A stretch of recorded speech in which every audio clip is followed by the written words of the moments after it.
So we're back, episode 22, Joga Bonito. Believe it or not, 2-man operation today. Fraser, how are you doing? Good.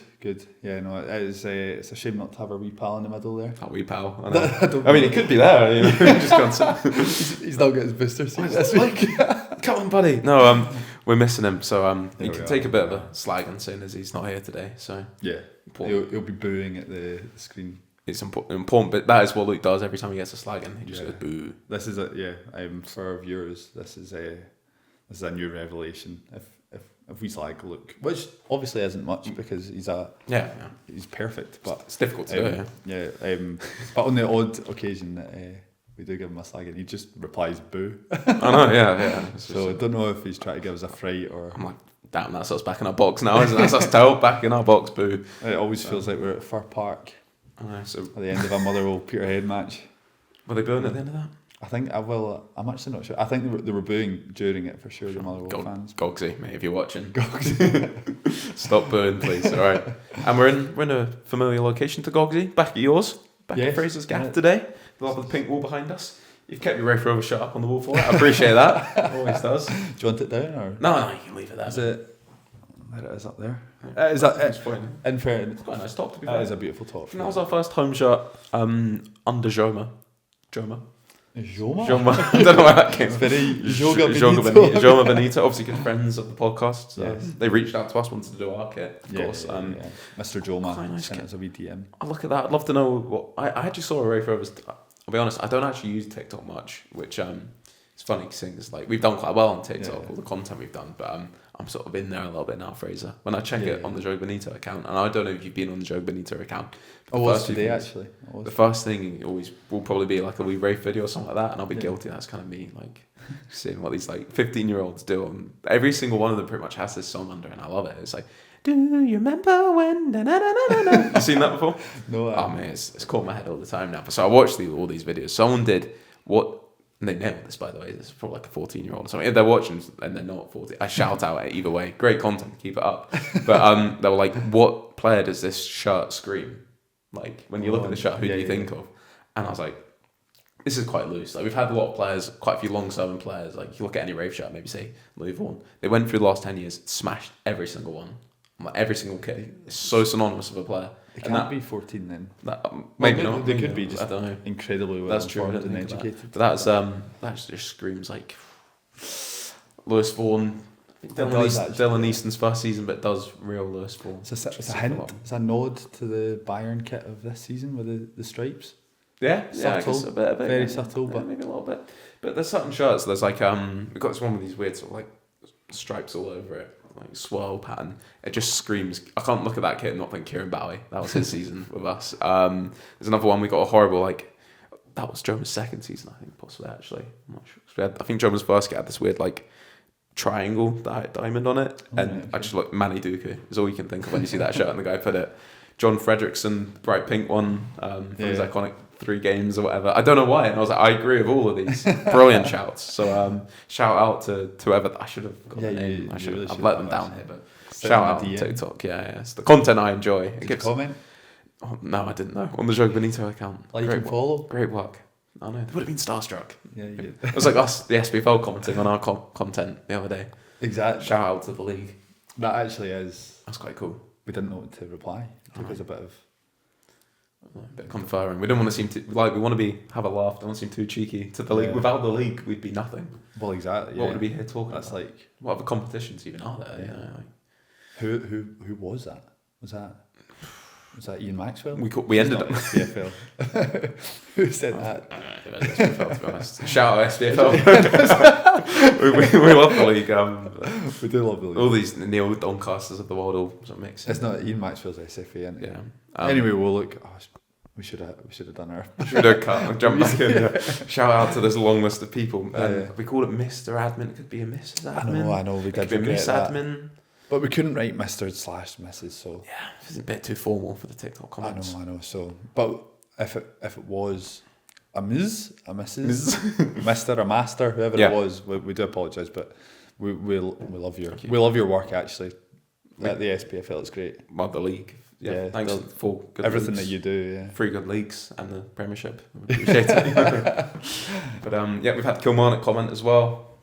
big time there. You're buzzing with that one, I'm sure. Yeah, I was. It took a lot for me not to log into the yoga account and just shout abuse in the comments. Any other admins out there, please comment. All right. Where's the Air United one? Air United. Get Kelly commenting and not Air. Come on. I know. That's what we were wanting. It's probably what convinced Big George, to move over to Kelly as well. George Danger. So. Yeah, my cousin. I had a wee debrief. My cousin, he was at the Ayrshire Derby, the Rory McKenzie testimonial. Yep. Said that George Stanger, by the way. Oh, sorry. Yeah. George Stranger, I think he was calling him. I actually didn't throw him up for it. George Stranger strolled it. Apparently he strolled it. I wasn't there. David Mitchell did not stroll that game, however. No, I think he apparently... no, he didn't, because he strolled the ball to Kilmarnock striker. I think he did well apart from that. So okay. It's pre-season. He's had a couple of pints in Cavos wherever he went to. I don't know. I think he's always got one of them in him. So, well, we like to react to a bit of news around here. So I think there's two things we react to because, funnily enough, some of the big things in recent days happened to our clubs. We'll start with good news, I suppose, for United. Kevin Holt, what an addition as well. I think you were a bit concerned about the Air backline. I mean, that's probably the one area you were looking at, and that's an addition. Yeah. Well, I think in the last week I was saying or 2 weeks ago. 2 weeks ago it would have been our League Cup preview. I was a little bit concerned, and I think I had St Mirren top in the group. I still thought Ayr would go through. I was a wee bit uneasy with the signings and who had departed, but I mean, okay, I might be getting a bit carried away with a 6-1 win against Annan. But to play the way they did the other night and then sign Kevin Holt alongside some other good defensive reinforcements, I think it's actually things. I'm feeling a bit more optimistic now. Obviously, we liked Liam Dick as a solid player as well for the Championship. You like Dick? You like Dick? I'm a big Dick fan around here. Yeah, 4 years of seeing Dick. So he was good. But like solid player. If you are wanting to be up the top end of the Championship, I don't think he's like a solo game changer. Phone on mute. Sorry about that. How unprofessional. Haven't got Luke to keep me on track here. But like, if you want to be at top end of the Championship, he's not gonna change the world for you. But he's solid. Sean Blunt, good player as well. Next to Kevin Holt, and I think that will. Someone that knows the league so well, and Kevin Holt, keep clean sheets at one end. You've got Dom Thomas up the other end. Can provide a bit of magic. Scored on his debut as well. So Scott McMahon, Kevin Holt. Scott McMahon obviously had some experience playing together. Dylan Watcher at right back as well. You've got a solid back four there. Scott McMahon, as you mentioned, done the United too. So no, it's looking good. So Kevin Holt, brilliant signing, 2-year deal. Yeah, Air United handing out 2-year deals like it's not that exciting. Right. No, it is now. Gone are the days Air United was giving out like 2-day deals back. 2-day deals. Only a few years ago, and now they're giving out 2-year deals for an undisclosed fee from Derry City. This is crazy. I know. I'll talk about a club what is this club? Who are they? If you want to talk about a club that love to hand out long-term deals, well, more so the John McGlynn days perhaps. It was Rafe Rovers. We were locked into quite a lot of free deals. With who? Quite a few of them. Ethan Ross was on quite a long-term contract. Right, okay. Got to a point where he wasn't like in the first team, but he was still under contract, and I mean, probably should have kept him in hindsight, but wasn't really an Ian Murray player. But that was quite a lot. He was signed up, but also like it was good business for some of them, like Dylan Tate and onto a long-term contract, Kieran Bowie, and we got money for them, obviously. So, obviously Sam Stanton more recently. But if you can work out a nice little swap deal, then you're fine. Josh Ray, that was how they got that deal done in the end. So really, I didn't straight swap for those two. But Josh Ray didn't have the most enjoyable of evenings on Tuesday. This was the other bit of news to react to. I don't think there's a huge amount of talking points otherwise in the League Cup so far. Not shock results too much. Some interesting games in there, but certainly Rafe Rovers thought, you know what, we make up for that from an entertainment perspective. Fraser, you hadn't seen the highlights. We watched them before. I was unfortunately there to watch it very close up in the flesh.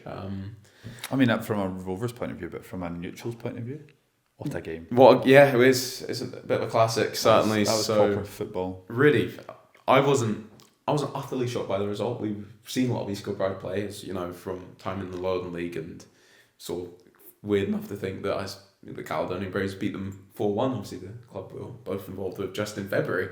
And then see them come and turn over Rafe Rovers. It just feels like almost like two different worlds in a way, but that's how close all the divisions are really. And it really does. It does show you. I think, and watching some of the like Edinburgh City as well. Like these teams, like this is not like maybe 10 years ago, you'd have looked at any team in League Two, you probably League One, like it's a very distinct Scottish style of football. Yeah. If you look now with the Astro Parks and some of the pitches that they're playing on, East Kilbride knock it about, like on the deck. Edinburgh City they'll pass it out from the back at times. Mm-hmm. It's like the style of football in Scotland is changing. Yeah, I think so. For the better in some occasions. Yeah. Sometimes maybe. Well, I think we've had this chat a fair bit, and seeing as it's just the intro of a podcast previewing League One, we probably shouldn't talk about it for too long, but like there's loads of ways to play good football. It doesn't just need to be a passing style. And as I say, if you watched, as you know, I certainly did, the Braves beat East Kilbride 2-0 at K Park just last season. They didn't play a passing out from the back style of football, but they played a really good brand of football at the same time, and deservedly kind of did a job on them. Yeah. And like I enjoyed watching that as much more than I'd enjoy watching. Yeah. You know what happens to East Kilbride, which will happen at that level, and it's natural for players at that level. A centre back stumbling over the ball, or a League Two goalkeeper not being able to play like he's Edison every single time, and that's not me slagging their play style, but the reality. Chances will happen. I'm sure Mick Kennedy would be well aware that they're going to play like that. They will give opportunities away, and there'll be a lot of high scoring games this season. Well, it's funny. I think I refreshed BBC Sport, and it was Lewis Vaughan 87th minute. 2-1 Wraith Rovers, and then I refreshed it what felt like 2 minutes later. It was 2 minutes later, yeah. 2 minutes later, and it was East Kilbride 4 and Wraith Rovers 2 with a John Robertson hat-trick, and then I kind of giggled to myself just because of what we had said 1 week prior in our League Two preview, and literally we said we were debating with Aaron and look of who was going to win the league, and I think we basically argued that East Kilbride are going to concede goals, but they'll just score more. Yeah. And they've gone and won 4-2 against Wraith Rovers, who are arguably... You've not even mentioned my player to watch in League Two, shout. Who's that again? Oh, John. It was John Robertson. Yeah. Oh, yeah, of course, sorry. Well, that's... I was talking about my joy of him taking down Dunfermline in a friendly. Oh my God. And then, trust me, the irony was not lost to me when I was standing there pitch side, boos ringing around me. I thought, wow, I've just recorded a lovely goal.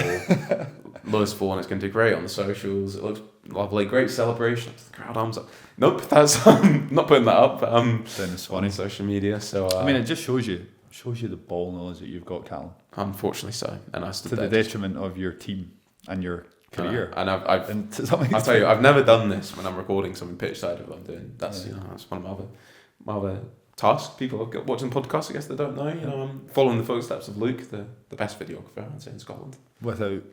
Well, he's one of the top two. Oh. Well, no, Adam Smith from the Braves. That's true. Shout out to him. He's my number one. Luke's up there with him. But this is what I do as well. I'll do some stuff with Rafe, filming. I'm very quiet when I'm filming, which is difficult. When Dylan Neeson's rattling one in from 25 yards against Hare, it's difficult not to scream. John Robertson's final goal, the fourth, he's running into the box, and I'm just behind the camera, and I'm like, left foot. You hear me on camera? I think did you see it? Yeah. I'm like, left foot. I just knew he was going to go on his left foot, cut in, and he's like watching Iron Robin play. You should know it's going to come, but it just seems two of his goals really well taken. I'm not taking anything away, but I'm like, just show him onto his right foot. Almost so frustrated to the pitch side for that moment. But kind of Cole Palmer-esque against PSG in that. Yeah, a way. Chopped into his left and slotted it in. I know, and I just saw it coming. I knew what he was going to do because I'm a big John Robertson fan. I've watched him play a lot, and like that left foot is just high school. But I seem to be the only one that starts part than you. So yeah. Well, listen, if they'd watched the preview, they could have known. Barry Robson and co had bothered to flick onto the Joga Bonito YouTube, they'd had it from you. Well, maybe he has. We don't know these things. True. So if you're watching Barry, maybe John Robertson's just so good. I don't can't be stopped. He can't be stopped. Yeah. But I guess if they are watching, it'd be a good idea because we've got Inverness coming up in our League Cup group stage as well. Yeah. So this is obviously going to be the League One previews people would have seen in the title, and that's what they've clicked on it to see. We've been nattering away for a while. Should we jump into the main body of this podcast? Yeah.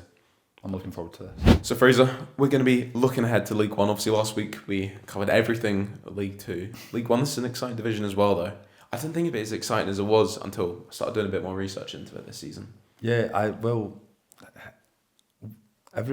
everyone seems to be a little bit of an unknown quantity. I think we're doing this in July, so if we're doing the Premiership, the Scottish Premiership, if we're doing the Championship at this stage in pre-season, we were going to struggle a little bit. But it does just seem like some teams are unknown quantities, and we've not seen enough yet to really hang our hat on. We're kind of going off at the end of last season, and we're going off a couple of League Cup games. In some cases, just one League Cup game and a few pre-season, and also signings. But it's transfer embargoes not been exactly. Don't know what's going to happen. Hamilton certainly. So yeah, question marks. Really, it will be an exciting league though, and I think there's probably three teams. I think we are going to narrow it down to that could win the league, and 3 or 4 that could. Don't really know what way it's going to go. Even League Two felt a bit more like had a bit more of an idea. I think as well part of it is we also know the Championship very well, probably our best league in terms of knowledge personally. So as we have support teams in Rafe and Air, Premiership you can't really miss it, I guess, because there's more coverage. League Two, I'm not, obviously yourself might be a bit different, but it was helped certainly having Mr. Callum and Fraser here, who knows the league well from Edinburgh City, and I've been to quite a few Stirling Albion games. League One's the one where I was a bit more like, I wasn't entirely sure. Like even the Lowland League, I think we could probably speak a bit more about. But looking into it, then there was actually a lot of clubs with familiarity, a lot of good signings, a lot of exciting teams, and as you say, a lot of question marks. And we're going to break it down as we did last time into winner, surprise package, who we're going to think is finished bottom, and a player to watch on this. So should we jump straight in with our winners for this? I think this is a pretty out there, up in the air sort of league race for this one, certainly. Possibly out of the 4 divisions, the most question marks about who's your favourite to win it. So who are you going to go for, Fraser? I'm going Hamilton, academical. Yep, and I was thinking Hamilton. And after speaking to you before, I thought there might be 2 teams we go for, and I'll go for the other one. And I've gone for Inverness. Yeah. So I was going to say Hamilton, maybe with like an asterisk after it, because we don't really know what's going to happen completely. But there's my list, and you can see I've got 3 teams. Yes, you do. Right. Okay. So Queen of the South, probably a narrow miss for both of us, and the name Cove Rangers is probably going to be up there as well. I think that'll be a playoff team, but maybe not quite what we were thinking for this as well. Certainly is. Cove Rangers maybe have a higher floor than some of these teams. I said to you, I think that they could finish 3rd, possibly. I could see that, but I'm not sure they have the ceiling. That if there is going to be a tighter race, I'm not sure if they've got the potential to kick on. And they could prove me wrong, but I think those 3 teams all have the potential to do it. I could see one of them blowing up a bit and finishing lower. Hamilton, who knows what could happen? Hamilton could be in the relegation fight if they end up losing their squad. People don't know exactly what's going to happen. True. But right now, as it's built, and we're taking it face value, Hamilton is certainly up there. So, do you want to talk about Hamilton a little bit? I would. Yeah, you'd love to. Because they weren't a terrible team last season. No. They were maybe like they've got serious firepower. They do. Yeah. I think they had a lot of off-field troubles last season. On the field, weren't amazing. But see, if you look like that, looking at their starting 11 against Hearts the other day, where they were turned over, to be fair, by Hearts. But if you look at that starting 11 and their bench, it's quality throughout it. The quality is insane. Quality that I hadn't quite been aware of. Their centre back pairing is not long ago would have been a top end of the Championship, sort of Premiership centre back pairing. Barry Maguire maybe. He's still got improving to do as well. He's still been getting better. But they've certainly Lammy, Ricky Lammy, Barry Maguire, both great pedigree. Then you've got a front line. You've got Ollie Shaw, who was up there. Shouldn't really be playing at that level. The ability he's had, maybe not always been able to prove, I guess. But and then you've got Stephen Bradley, who's Hibs, Livingston, genuinely quality winger. You've got O'Hara on the other side, and on the bench, not even getting a start in the last 2 games for Hamilton, was Stuart McKinstry. Yeah, and Connor Smith in there as well as a player that had a really hot spell at Hamilton in his first spell and has a ton of talent. Still young as well. Robinson's still there too. Well, exactly. So that's if you just look at it, you've got a blend of Championship experience, Premiership experience. You've got young players, you've got old players, you've got players hitting their prime. You've got Stephen Hendry, who was signed by West Ham United. And Tony Gallagher as well. Tony Gallagher. 2 left backs. Much more than that. He was on the bench. So just looking at the personnel, whether or not Ian Rankin's maybe not the most popular manager in Hamilton history. Not always, So whether or not you can get a tune out of these players, but if you're just looking at genuine quality and across the season, their squad looks seriously strong. And I think Ollie Shaw, he did it in the Championship with similar players around him, if not the same players. surely he's going to do it in League One and he'll score. I think he scored maybe if they 13 keep him, goals. He plays every game, 20 goals, surely. Yeah. So that's my reasoning. I think looking at Inverness' squad, and you'll touch on that in a wee second, I just think Hamilton have the star quality, which Inverness also has, but just throughout the team. Yeah. Hamilton have got it. And I think Inverness are maybe lacking a little bit, but you can go into depth on that. Yeah, we'll finish off and I'm sure we'll touch back on, but Hamilton, just to add to it as well, obviously, to give a bit of backstory, I'm sure most people know, obviously, last season that 15-point deduction was mega, and if they didn't have that, they would have been relegated, first and foremost. This year, question marks up in the air as well about this, obviously, move to Cumbernauld, which is just sort of a shame for everyone. I was actually looking through the Hamilton Pine Bovril forum as well, just to get a bit of insight before we started doing this, and sort of, it is sad to read one of the main takeaways after a cup game against Hearts. Always got to be fun. You've got to look forward to that. Obviously, don't get the result they wanted, 4-0 loss. But people writing in the forums just saying it's so sad having to, get on a. One guy was saying there that he's from Hamilton and he didn't go through to the game because he doesn't drive and public transport wasn't he could get public transport to get through in time, whatever. And that's just, I think it's just so sad for fans of their club, and it is really sad. But see how they settle in. I guess we call them Cumbernauld. Cumbernauld Academical. There's got to be someone in there. Cumbernauld Academical. Hamilton Colts, pretty much. Yeah. Well, they got loads of the Hamilton bit, don't they? Cumbernauld Academical. Of course, Cumbernauld Academical. There's a tongue twister. Should have practiced. There's a tongue twister in there somewhere, isn't there? But last season, then, so they do come down. They have lost real quality. They have. They have. Probably Regan Tumulty being the biggest loss there.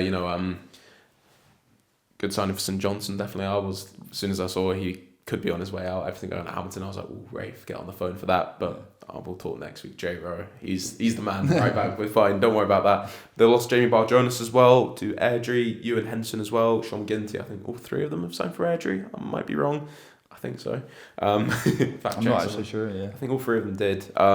Charlie Hamilton as well, who probably isn't that big a loss. I was saying to you, he had his moments of air, but he didn't really impress me too much. Yeah. Works quite nicely. They've came down, and currently Jamie Smith just came in as their number one, who's a talented young goalkeeper. They probably didn't want to chuck in as first choice in the Championship. Went on loan to Annan, and now has had a couple of years playing in League One, or certainly last season in League One, and he'll just step into goal, and that's quite a nice way. And obviously Hamilton have had so many talented players come through their youth system. Let's get them in there. Why not? It makes sense for them to fall to their squad. With that transfer embargo is in place at the minute. John Rankin said he hopes it's cleared up in 10 days or so. I think that's what he said a few days ago, which is just quite loose. Don't really know what that means. Good luck to them. Hopefully, just for the sake of them, that is cleared up, because it certainly looks like they've signed Aaron Connery. Obviously, Ricky Lamy was playing as well the other day. He was a new signing, because he was only on loan before. So it looks like they've got them signed. Links to Matthew Yates as well would be a good addition up front. But none of this has been made official. But if you do lose Regan Tumulty and you've been relegated, and you replace him with what's been done for him, very solid first choice right back for a long time, then you're sorted. So if they keep this squad together, it could get torn apart. We don't really know what's going to happen, and there could also be point deductions to come. Lots of question marks. But at this moment in time of recording, going off what we're seeing on the pitch, Hamilton is a good choice to win the league as well. And as I say, they've lost a lot, but still have a core of a really solid squad. Yeah. And just to finish off as well, I mean, maybe look at John Rankin, not always been the most popular. Certainly when I saw them last season at Rafe, and this is maybe unfair because I don't know if we're a bit of a bogey team, but they were absolutely shy every single time I saw Hamilton. And then I'd be like, right, they're done, they're shot. And then next week I'd look and they've turned Partick Thistle over or something like that at Firhill, and I'm like, that's not the same team I saw last week. So maybe I was being a bit unfair when I've seen them play and I've spoke about them to people. I thought they were like the worst team I'd seen for some time. But obviously, last time they were down in League One as well, they probably 9 seasons out of 10, they'd romp that league. They were obviously quite unfortunate to be up against an incredible, invincible Falkirk team. But they had a really good season that year. I think they got well over 70 points. You know, in a normal year, that wins you the league. So, sure as John Rankin's done it once, and if he is able to have a somewhat normal season, then maybe there's a chance. So, good shout. But I've gone for Inverness. What made you not tip Inverness then? Obviously, you're going to start the season off with a 5-point deduction, which could be influential in this as well. But ended the season really well. They've signed well too. But you've just gone for Hamilton. Is that more the strengths for Hamilton than the weaknesses of Inverness, perhaps? I think just looking personnel, I think Hamilton are coming. Inverness had a season in League One. They didn't. Okay, they had a lot going on off the park, and they did have a strong end to the season. And I think I'm not sure exactly. Well, it's end of the season as well. As soon as they got rid of the Wolds, greatest manager, best manager of all time, most overpaid manager of all time, probably Mr. Thugs, and they had to go on a PR run on every podcast to clear his name after that shambles. But Scott Gallagher really turned things around there. They had a fantastic sort of second half of the season. They did, but still, big players like Billy Mackay, looking at his sort of season as a whole, kind of, you'd be looking at him to sort of be there. There's not a huge amount of firepower around him or pace certainly as well, so he'll have to do a lot of lifting. I think so, and he didn't do it last year where Ollie Shaw did, and Ollie Shaw did it in the Championship. He did it maybe so. Listen, I wouldn't be surprised at all if Inverness, having put to bed the last season, taking the momentum from the end of last season into this season and going and win the league. I wouldn't be surprised. I just think Hamilton actually, if you take us away their points deduction last season, they would have been fine. I think the personnel they have is a sort of championship level team. John Rankin's in there again, hopefully with a bit more stability off the park. I just think they should edge it. Although Inverness have recruited nicely, and with David Witherspoon, etc. Spoony. He's a bit of class. So I think I'm edging towards Hamilton, but as you say, like I wouldn't be surprised either way. So in terms of Inverness outgoings was Keith Bray, who signed for Dunfermline back in January, and then they loaned him back, and he was superb. I think that's a really good addition for Dunfermline. Big loss for Inverness. Also lost Charlie Gilmore to Dunfermline as well. So that's a good sign for Dunfermline. Moose de Barger as well, a player that had a fantastic season, arguably the best goalkeeper in the division. He's moved to Crusaders, I think it is. Is that the Nigerian call-up? No? Not Nigeria. I can't remember what the country's from. I'll fact check that one there, because that's he did have an international call up, which was brilliant to see. But just a year ago, was playing for Bo'ness. I don't know if you would have seen him play against. I don't think I did. I saw him play against the Braves. I had him down as maybe like the second best keeper in the league. I'm sure it's Nigeria. I don't think it is. We'll double check. I've got a feeling it was wild. Like he's their third choice keeper or something. Gambia. Right. The Gambia. Yeah. Who is it that plays? Is that Adingra? Brighton's. The Gambia have got a proper quality player. I think it's Simon Adingra. Is it just Adingra? For Sunderland. I'm not sure. I'll look that up. It's total use. I've got it up on my phone now. Don't worry. Sibina? Oh, the St Johnstone player. Yeah. Fair enough. I feel like we just completely stopped talking to have a... Sorry, I just want Musa to... Barrows from I'm there. currently typing... Yakuba Minta. Minta, he's, of course. He's a legend, man. I wouldn't like Brighton. But anyway, Brighton, Musa Barrows, great player, and again, shout out to quality in the Lowland League, really shows it. I saw as soon as he was signed by Inverness, I don't think he started immediately in goal. I was like, get him in goal because he's quality. Yeah. Again, I could say that about loads of players in the Lowland League. Real quality in that league, goalkeeper wise. Bernie White, shout out from the Braves. Genuine quality. I'm not just saying that bias wise. Yeah, and phenomenal goalkeeper. Lithgow goalkeeper as well. Cammy Binney, I think he's superb as well. I think he'll step up in the SPFL. Any of these guys. So Mr. Bell was one that did and had a great year. Got his move. I think they've replaced him fine as well. The Ross Monroe in goal. Moving back up that way. He's from that direction. Lived down the road. One of our friends actually. Who's that? Ailey. Oh, really? One of our university friends who knows nothing about football. Of course. She knows nothing about football, and she said, only football I've heard of, because we lived on the same street, I'm pretty sure, from somewhere. So he's moved back up there, backup goalkeeper for, back up to the Highlands, wherever it is. Backup goalkeeper at Falkirk last season, so go and be number one. I think he'd be solid there. Yeah. Ross Mellon, a right back, superb addition. I think I could sing my praises about him at his time at Rafe. Penalties against Queen's Park, of course. Yep. But he would just be... He's quality on the ball as well. He's a right back that is so comfortable in possession, which with some of the other players they've signed, David Wotherspoon, if you touched on, also Joe Chalmers, pace midfield, someone you've seen plenty of football as well. I wasn't always convinced he was quite up to the speed of a championship game when I'd watch him play. And not to say he's not a quality player, but sometimes things would just move a bit quickly around him. I think at League One he could really stand out. Yeah. And with him and Wotherspoon in midfield, this is where over the course of the season, I think their quality can just sort of control games. Yeah. Ross Millen in there, that debate as well. And as you say, Hamilton, their team right now is really good. But I think over that's course, a very experienced team. 36 game season, 5-point deduction is going to be tough to beat. But I could see them starting the season on fire. Start the season well with 2-0 win over Elgin. Albeit Elgin didn't look like the best outfit when they played against Rafe. 5-1 for the Rovers in that one. I did miss it, unfortunately. But I saw the highlights.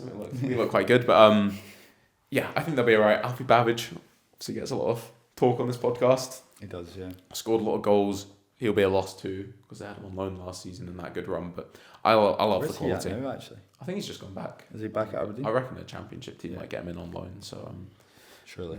I reckon that would be maybe a move for him at some point. But yeah, I mean, it would actually make sense for Inverness because we were discussing if they could, but they kind of lack the fire. I don't know if they'd want to put him back out to League One again. If he's showing he's probably a championship. It didn't have the best time at Ayr, but probably learned and kicked on certainly. I think he was at Kelty before as well. Perhaps he was at Ayr. Perhaps I think that was it. So it may be time for him to kick on. But he's a loss. But I love the signings they've made. They've made the best signings in the league for me. You know, in that quality midfield with Chalmers, Wotherspoon, Ross Millen. He's kind of right back. They'd probably step in centre mid, not look out of place. So I like the quality they've got. And just when you need steady heads, there's a lot of unsteady things going on at Hamilton. I think Inverness could be a bit more stable, a bit more solid. Scott Callagher deserves a shot to take a team to a title. So interesting to see. Just missing out then, Queen of the South. We saw them in action against Edinburgh City. 4-0 win. Edinburgh City squad a little bit stretched at this moment in time. I think it'll always be with 15 players or so signed up, but they looked sharp. They did look sharp. They also looked slightly leaky. They didn't concede any, but Edinburgh City, who are a good footballing team as we know, and have firepower of their own, but they look like they kind of, on occasions, could have maybe capitalised on some opportunities. However, that being said, it's I think Queen of the South's first game or the second game, not sure exactly, but there's going to be times where the defence isn't fully operating at maximum capacity, but they're in attack. They've got Curtis Guthrie, who looks a right handful. Just my pineapple, sorry. Just move your pineapple.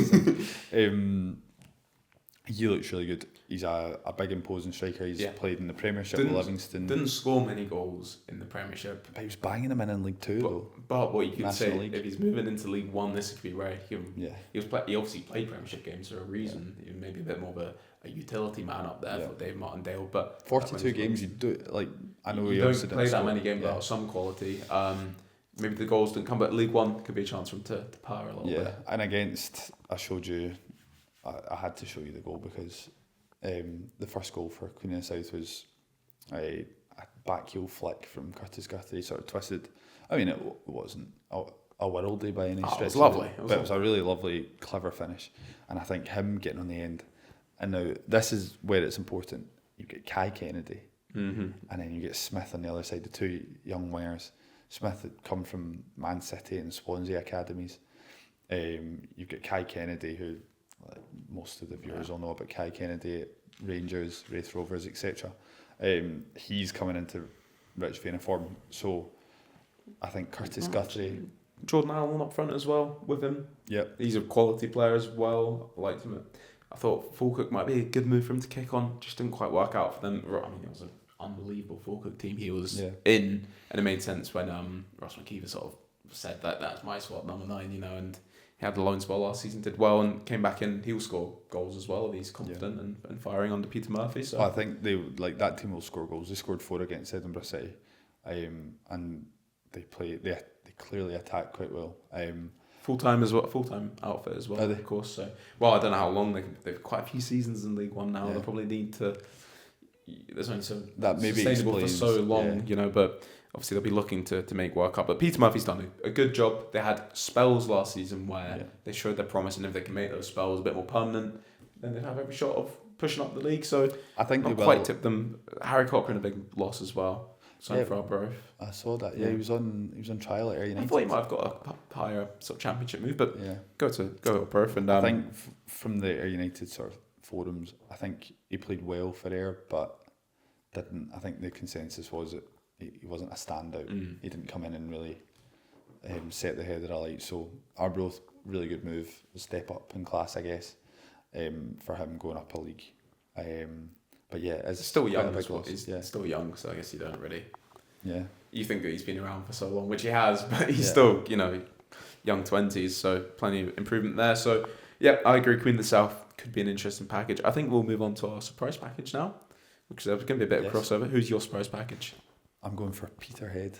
Peterhead. Peterhead. I've gone for, because this is quite a difficult one. I don't know if this is a surprise package at all, but I feel like most of the talk for the title will be the three teams we've mentioned. So I've gone for Cove Rangers, which I don't know if that is a surprise package or not, but mostly because I think they'll be really comfortable in the playoffs. Looking around the rest of the league, we're going to do the teams to finish bottom soon. There's clubs I think are going to be quite mid-table. Alloa, Celtic Hearts, Stenhouse, maybe. I'm not too sure. We'll probably touch on all that. But I just don't know about any of them, and I'd be completely rolling dice if I said Alloa or Celtic. Yeah. One of them could maybe kick on. Yeah.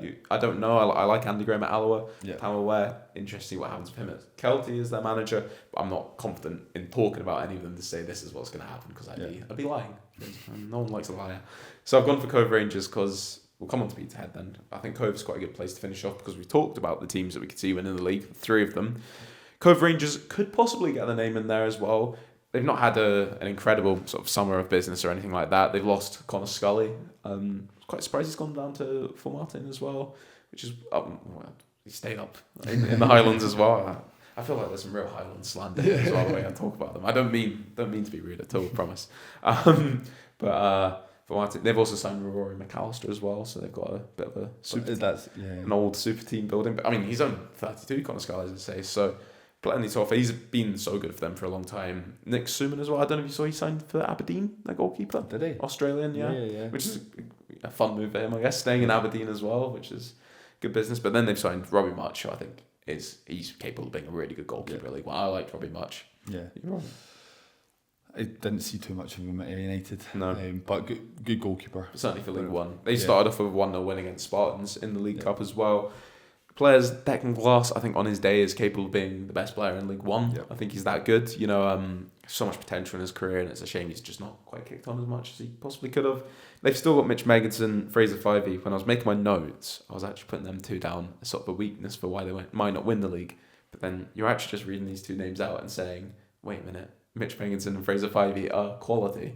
Fraser Fivey's not been, the same influence you might have had, in those positions. 2 of them aren't getting any younger. However, if you're looking at a team to finish in the playoffs, and this is why I said to you, I think they've got a higher floor than those other teams. I could see them finishing 3rd, 2 of those teams fighting for the title above them, and maybe one of the other ones that things not clicking. It could be Hamilton, depending on their squad, as we've mentioned before. Finishing 4th, I'm not too sure, but Cove, they're the one I'm really quite confident they'll be a 3rd place team, and that'll be another good season. Of course, they were 1 game away or 2 games away, I suppose, from promotion to the Championship last season. You can't forget that. They were pretty close to it, So obviously, Hartley's been there for quite a long time as well. I think there's been plenty of times where people thought he might be on his way out, Paul Hartley, but keeps fighting away. And they're a team that also have spells, a bit like Queen of the South, where they've been really hot, been really cold at times as well. But I can just see them having a solid season and being in the playoffs again. And in the playoffs, with the experience they've got, they can make a run at it. We're all hypotheticals. This is a long way away now, but yeah, I think they've got a high floor, in my opinion. Yeah, I think so, and there's no doubt about it that they're a team with experience. Yeah. Played in the Championship relatively recently, and they do have like Declan Glass, Fraser Fivey, Mitch Megginson. That's a pretty quality. I think any of the teams that we've talked about that would be going for the title would be silly not to have them in your team. Yeah. So they've got quality. It's just whether or not they can compete at the very top end. But I think you're right. I think they'll be top half for sure. They've got these little runs in them where things aren't going. And an injury to Megginson or Fivey could, especially Megginson, I think the goals they need from him. They didn't. Be difficult. I think against Spartans in the League Cup didn't set the head of the light. 1-0 at home. But a win against a League 2 team in the League Cup is big, right? There's no laughing matter, right? That is true. So yeah, I mean you're right. Motherwell limped to a win against Peterhead, so Cove Rangers against Spartans, who have had a decent pre-season, is nothing to get worried about. But you've mentioned Peterhead there. Scoffed at them there almost. Some might say they're a surprise package to come in League One. Who would say that? Well, I would. You would say that, would you? Would, yeah. Why do you think Peterhead a bit of a surprise package? So they're coming straight up after winning League Two last season. What was a thriller of a title race? East Fife led most of the way. I think Peterhead were an impressive team the entire time, kept it very close, and beat them in a thriller. Second last game of the season to win the league, deservedly so, I think, in the end as well. Lovely bit of beef between the two teams on social media, which we all love to see. You do love to see a bit of beef on social media, unless it's cartoon based. People are very rattled by that. Sorry, we need to stop getting distracted here. But Peterhead did win the league, back up to League One, and I think a lot of people will be tipping them to finish bottom and come straight back down again. But you're not one of those, and you know what, Fraser, I'm all for it. I agree. Yeah, So based on the small sample size, but a team coming up, winning the league, they've got momentum. They've also signed pure experience. Now I know Niall McGinn is not. In that is pure experience. That is. Yeah, I know he's not coming in with his Leon or his goal in the Euros against Ukraine kind of form. But this man has scored in a European Championships at Leon Stadium. He has winning goal for Northern Ireland. He has genuine quality. Peterhead quite clearly sort of taking full advantage of their geographical location and the fact that there's a lot of ex-Aberdeen players that have got quality and come to the end of their career. Peter Pollitt, Cammy Smith, Niall McGinn, and then to top it off, Callum, as you were saying, the most underwhelming. How old's Cammy Smith? 29. I was going to say. So he's still he's got experience. I thought Cammy Smith was quality when in his younger days as well. Well, exactly. He was at United. Then Dundee United. He was. Oh my. I think so. Yeah. He lifted the League Cup with Aberdeen. Crazy. Whether or not he contributed to too much, I can't remember. But Ayr United, Partick Thistle, over to America for football. He's obviously back now at Peterhead. And when I saw him in the Peterhead squad, it was Dundee United. I remember watching. I thought he was so excited when he first signed for Dundee United. St Mirren, where he played 53 times. I came in just such an exciting player. Like I thought he was like a bums off seat sort of player. You know what I mean? Like exactly. When he signed for Ayr, I was buzzing. I thought this guy's got a bit of class. Yeah. Never quite took off from Ayr, but 3 goals in 9 games when he was on loan at Ayr 2020.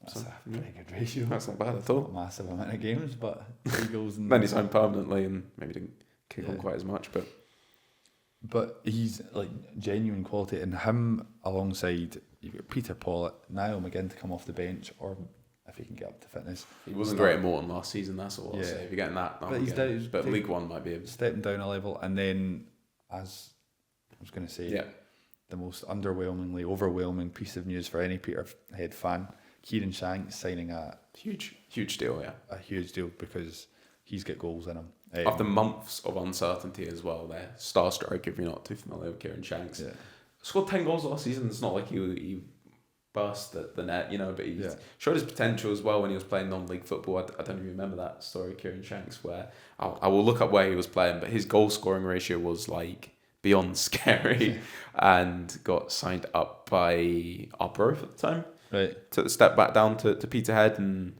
was a real solid player. I think the main thing about Kieran Shanks that impressed me when I saw him play last season was his just overall play in very locals he was at, and I think he scored like 100 goal season or something like that. Arbroath, according to Transfermarkt, we know it's not always reliable. Arbroath spent a hefty £24,000 on him. I mean, apparently.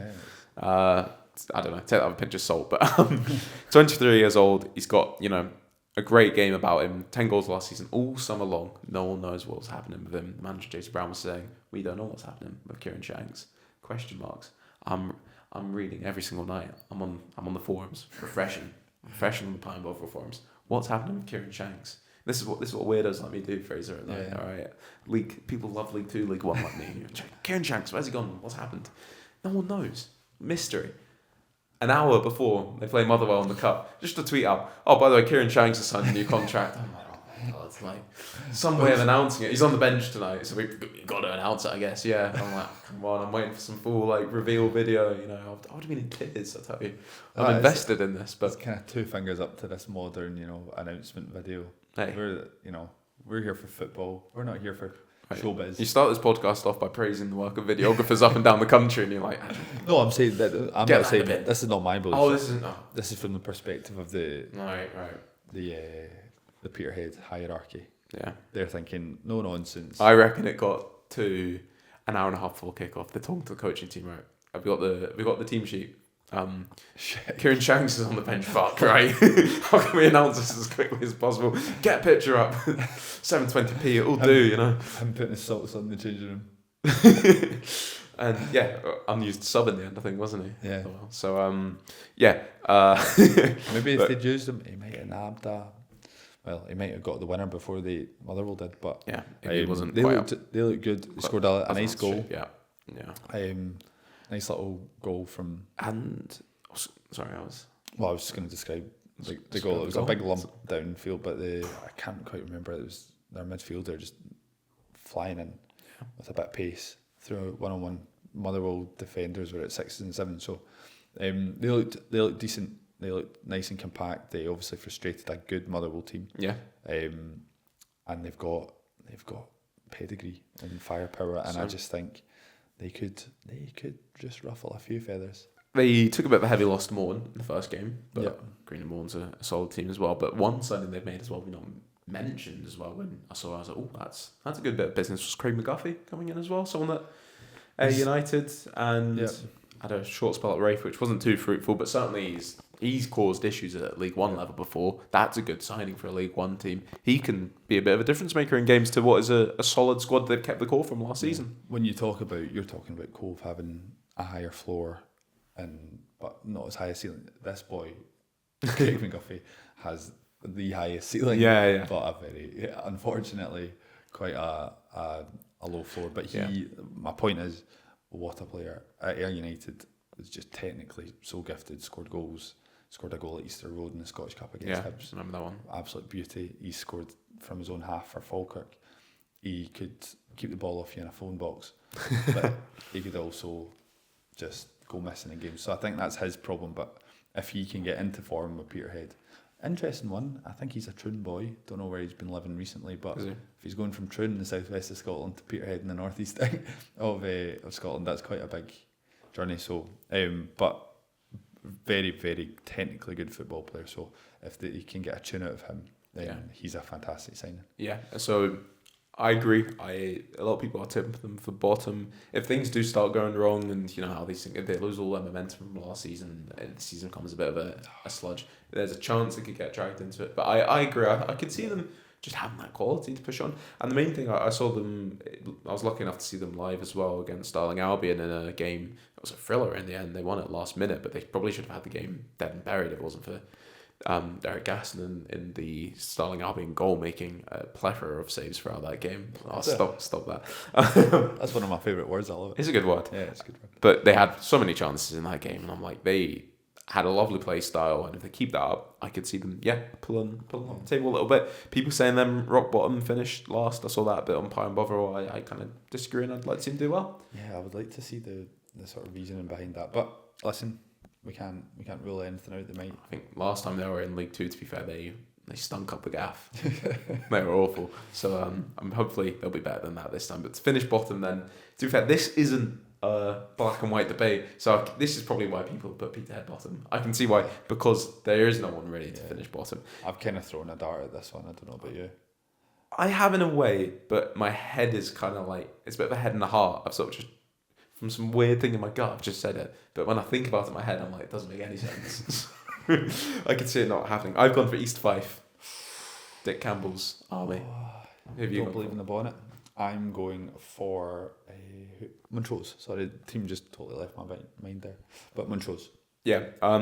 Montrose, another one, looks like at some point they might be on their way to League Two. Don't know if it'll be this season, but I've been a bit like, I don't know why I'd be disappointed. I'm a Rafe Rovers fan. It doesn't make any sense. But when Rafe were in League One, Montrose were a team that came up, and I thought they were so good. Like, under Stuart Peach, had such a good play style, and loads of players that I love to watch play. And unfortunately, those players are pretty much all still there now. And I say unfortunately because they're turning the wrong side of 30, not even like into the wrong side of 30, getting up there. They've got a lot of long-serving players there, which is good to see. But it's needed fresh blood, and it's not quite came with the consistency they want. Yeah. Craig Whiten's came in this summer. Maybe doesn't quite have the punch he once did. Kieran Freeman came in from Wraith, the most lightweight fullback I've ever seen in my life. Was just was getting bullied through games as well. Unfortunately, I think that's all you can really say. And maybe League One stand out a bit. We had a couple moments in a Wraith game, technically a decent player in there, but not a plethora of huge signings you look at and say that's what's going to work. 2-1 lost to Alloa in their first game, but you've just hit them to not be able to avoid the drop. Ben McIver-Redwood as well, player we like leaving. Never did much, but... Where did he go? Don't think he's got a club. Free agent? Yeah. We like him, but... Whether or not he would cut it in League One, well, he obviously didn't. And they ended up really good. They ended up bringing Owen starting in on loan as well, who ended up being so important with his goals in the second half of the season. As I didn't quite realise this as well. Well, I didn't know at the time, I guess, but looking back, kind of forgot they only finished 4 points above Annan, and they had a few... Squeaky that. Yeah, that's pretty close. I watched the Alloa highlights from the other night, and it wasn't a brilliant game of football from what I could see. And Alloa just looked like they've got a little bit more.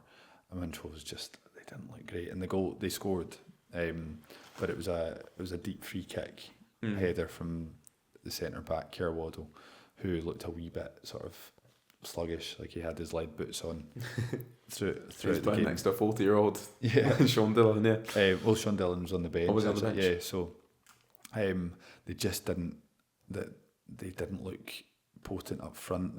Ewan Loudon missed one or two chances. They just didn't look brilliant. I don't think Alloa will be there or thereabouts, I reckon, probably 6th, 7th. They'll be maybe knocking on the door of playoffs. I reckon my understanding at the moment is they'll be safe from relegation, probably not quite good enough for the playoffs, and Alloa looked better. I think Alloa's squad's still a bit all over the place as well. I think they've cut the budget there a bit as well, and I saw them in pre-seasons against Wraith, and again it was just a lot of sort of piecing it together. Still got to see Stefan Skugel play. I love to do that. Scott Taggart as well, but I think they'll be comfortable, so I'm not dragging them in, but Montrose maybe just based off of that, like Montrose against Alloa, who look like a level above, and Alloa are not going to be competing at the top. I just think Montrose look like they're lacking something. Craig Whiting has quality, as we know, but he just looked a little bit sluggish. He had a couple of maybe a bit of a wild card. Sort of. He's still young. Well, so I would imagine he'll play himself into form. But I just looking at the other teams. Have we discussed Stenhousemuir with a sort of a really small looking squad? Yeah. But they've got quality, so we think that they'll just... I think they've got a good defence and backline, which is so important in a relegation fight. Darren Jameson in goal, Craig Buchanan in front of that. Yeah. Archie Graham as well, who we saw the Braves come in. We'll be interested to see how he can kick on, but I don't think he'll start. But they've kind of kept their defence, which is probably the main thing. Yeah. Also a bit of quality further forward. Blair Alston leaving's big, and Matty Yates as well wasn't playing quite as... the level he probably could as well. The importance on that team, but O'Donnell, they've got goals in them as well, so he sends Stenny, so I think they'll have enough to stay out of it. But Montrose playing at Gayfield at the minute as well. They'll be playing the home games to start the season off. They're getting the pitch relayed, so might just kick them off in the season on a bit of a playing at your biggest rivals home stadium might not be the most positive way to kick off their League Cup campaign. But I've not gone for them. I believe in the Petrie Magic. Stuart Petrie Magic. He's cooking someone up in that Petrie dish, they call it on there. So. I think, as I say, I'm still clinging on to that Montrose of what we're looking at there, 2018, 19, around that sort of time, where I thought when Wraith got promoted, we'd obviously left being in the same division as Montrose. They give us so many troubles. They played really good football, and I thought, as I was sort of touching on there, they're going to be one to keep kicking on in the years to come. They've gone the other way, unfortunately, where I thought the promotion playoffs, they push and maybe even be a championship club, which would be huge for them. And what a job he's done as well, taking them from rock bottom of League Two as well. I don't know how many years ago, you're looking probably 10 years ago, 9 years ago or something like that. Turning them over from being the worst team in the SPFL to winning the league a year later, pushing up to the playoffs in League One, but it's just the more time it's gone on, it's just looked a bit more ominous. But I've not quite tipped them, as I think Petrie might just pull someone out of his hat. I'm not too sure. I've gone for East Fife. We're talking about a manager that can pull something out of his hat, then we've got Dick Campbell, he's known for that. Pull out the bonnet. Pull out the bonnet, yeah. Not been too impressed. Well, the lack of signings this summer. They've lost important players as well. Higginbotham's moved on to to Bonnie Rigg back there. Stuart Murdoch to Starling, important player as well, I thought. Jack Healy, who scored. Jack Healy, I had to show you his goal when we were watching the Rafe highlights. He's gone to EK, and I think Mick Kennedy said as well he could go anywhere he wants. Healy in the game, you can see that technique he's got. He's lost for East Fife. There's going to be a lot of reliance on players that aren't getting any younger. Yeah. Alan Troughton, Nathan Austin, both players I like. Alan Troughton probably more than Nathan Austin showed last season with consistency. He can score goals. So if things click for them, it could work out. Dick Campbell, they've still got McKenna as well, of course, who's huge for them, Michael McKenna. So Dick Campbell at times, he's a bit of a stubborn man. If things don't go right and he doesn't want to change it up too much. 71 years old, Dick Campbell, to be fair play to him for still doing it. But I do think back to that last season at Arbroath where you really didn't want to change a thing. You didn't want to, and Arbroath fans would struggle to say a bad word about Dick Campbell. He's a club legend, of course he is, but I think they were getting very frustrated with him, and it got to a point where he was getting a bit of stick, and it comes from him not wanting to change things up too much, and that happened to East Fife. As I said, I don't see one team that's as weak as it's quite obvious Dumbarton was going to finish bottom last season. Yeah, obviously points deduction plays into that, but there's no one I see, or even an Allen in the division where I'm like, they're definitely the one. There's question marks about Alloa, Kelty, Steny. I think they've probably got enough quality to be mid-table. I think Kelty will go back to being kind of what they've been in recent years in mid-table. I've just gone for East Fife because if they pull a signing or two out before the season starts, which they very much could do, might convince me, get me back on board again. But just a lot of reliance on a squad that was a bit patchy last season in League Two. Making the step up might be a bit difficult for some of the players with the age profile they've got, but they do have talent throughout as well. So young player Adam Lareef, I should have checked that one out before I did. Young winger, I thought he was brilliant against Edinburgh City in the playoffs when I saw him play live. So there's obviously quality in there, but just with the lack of signings coming in, might be a bit worried about them. So, but I wouldn't be shocked 100% if Dick Campbell's play style works out. It's quite a simple game. You've heard people talk about it. It is as generally as simple as get the ball to the wide men and get them to take on their winger. I heard Danny Denham, I think he was on the Terrace podcast a few months ago saying that about Dick Campbell. It generally was that simple, and it was effective though, and it is effective. Yeah. You know, I haven't got anything really bad to say about it. You know, Dick Campbell's teams win football games, and they could easily stay up. Of course they could, but just the way I'm looking at it right now, I'm just about tipping them. My head kind of disagrees with me, but had to put someone bottom, didn't we? No, I understand your reasoning. Yeah. I can see that's why some people are saying Peterhead. I disagree. We both disagree, but so that's our team to finish bottom. We're going to finish off then with a player to watch.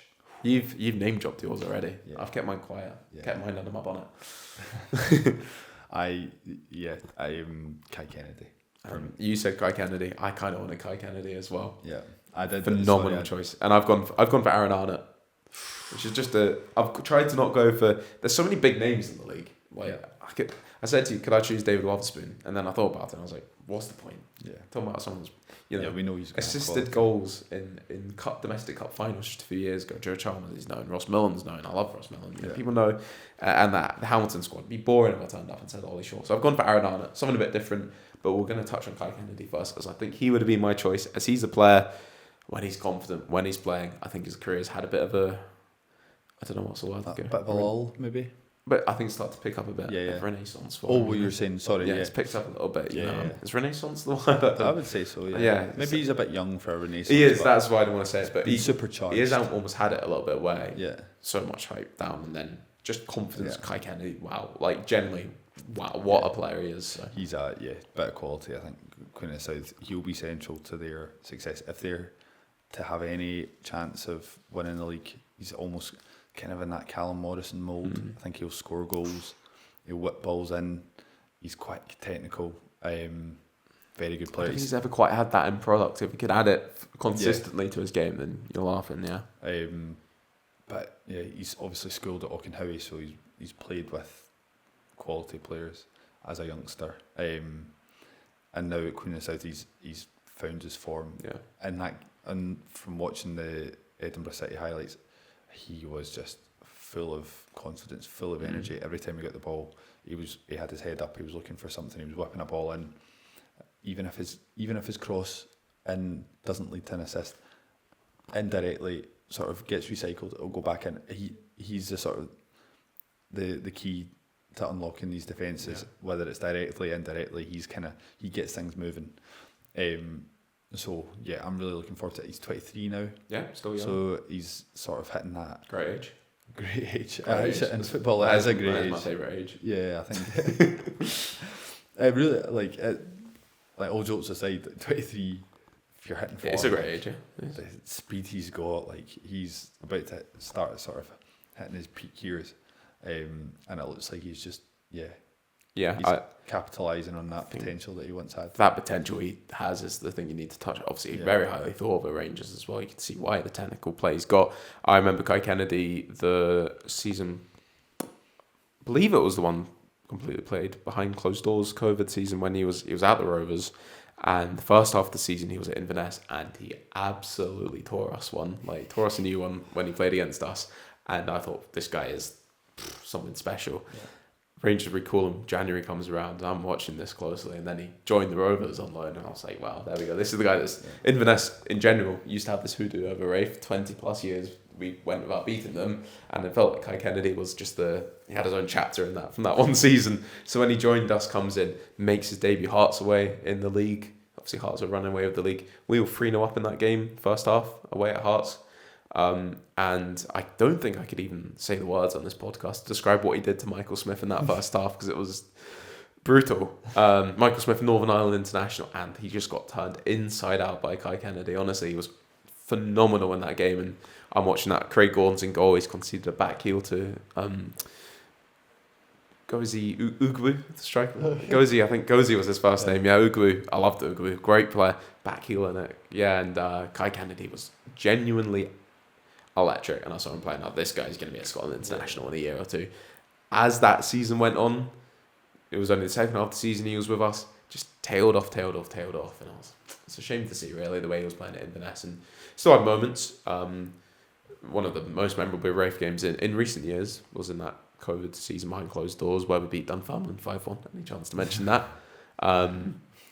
Where John McGlynn was deploying this kind of quite iconic diamond he used for a little bit of Rafe, well remembered because the midfield was unbelievable. It was Brad Spencer at the base with Regan Hendry and Dylan Tate, quality all over in that midfield. But leading that diamond was Kai Kennedy playing in a number 10 position, and he just linked everything up perfectly. And Lewis Ford and Jamie Cullen up front worked so nice. And even though he wasn't really getting goals, I'm not sure if he actually scored in a Rovers shirt in his 6 months.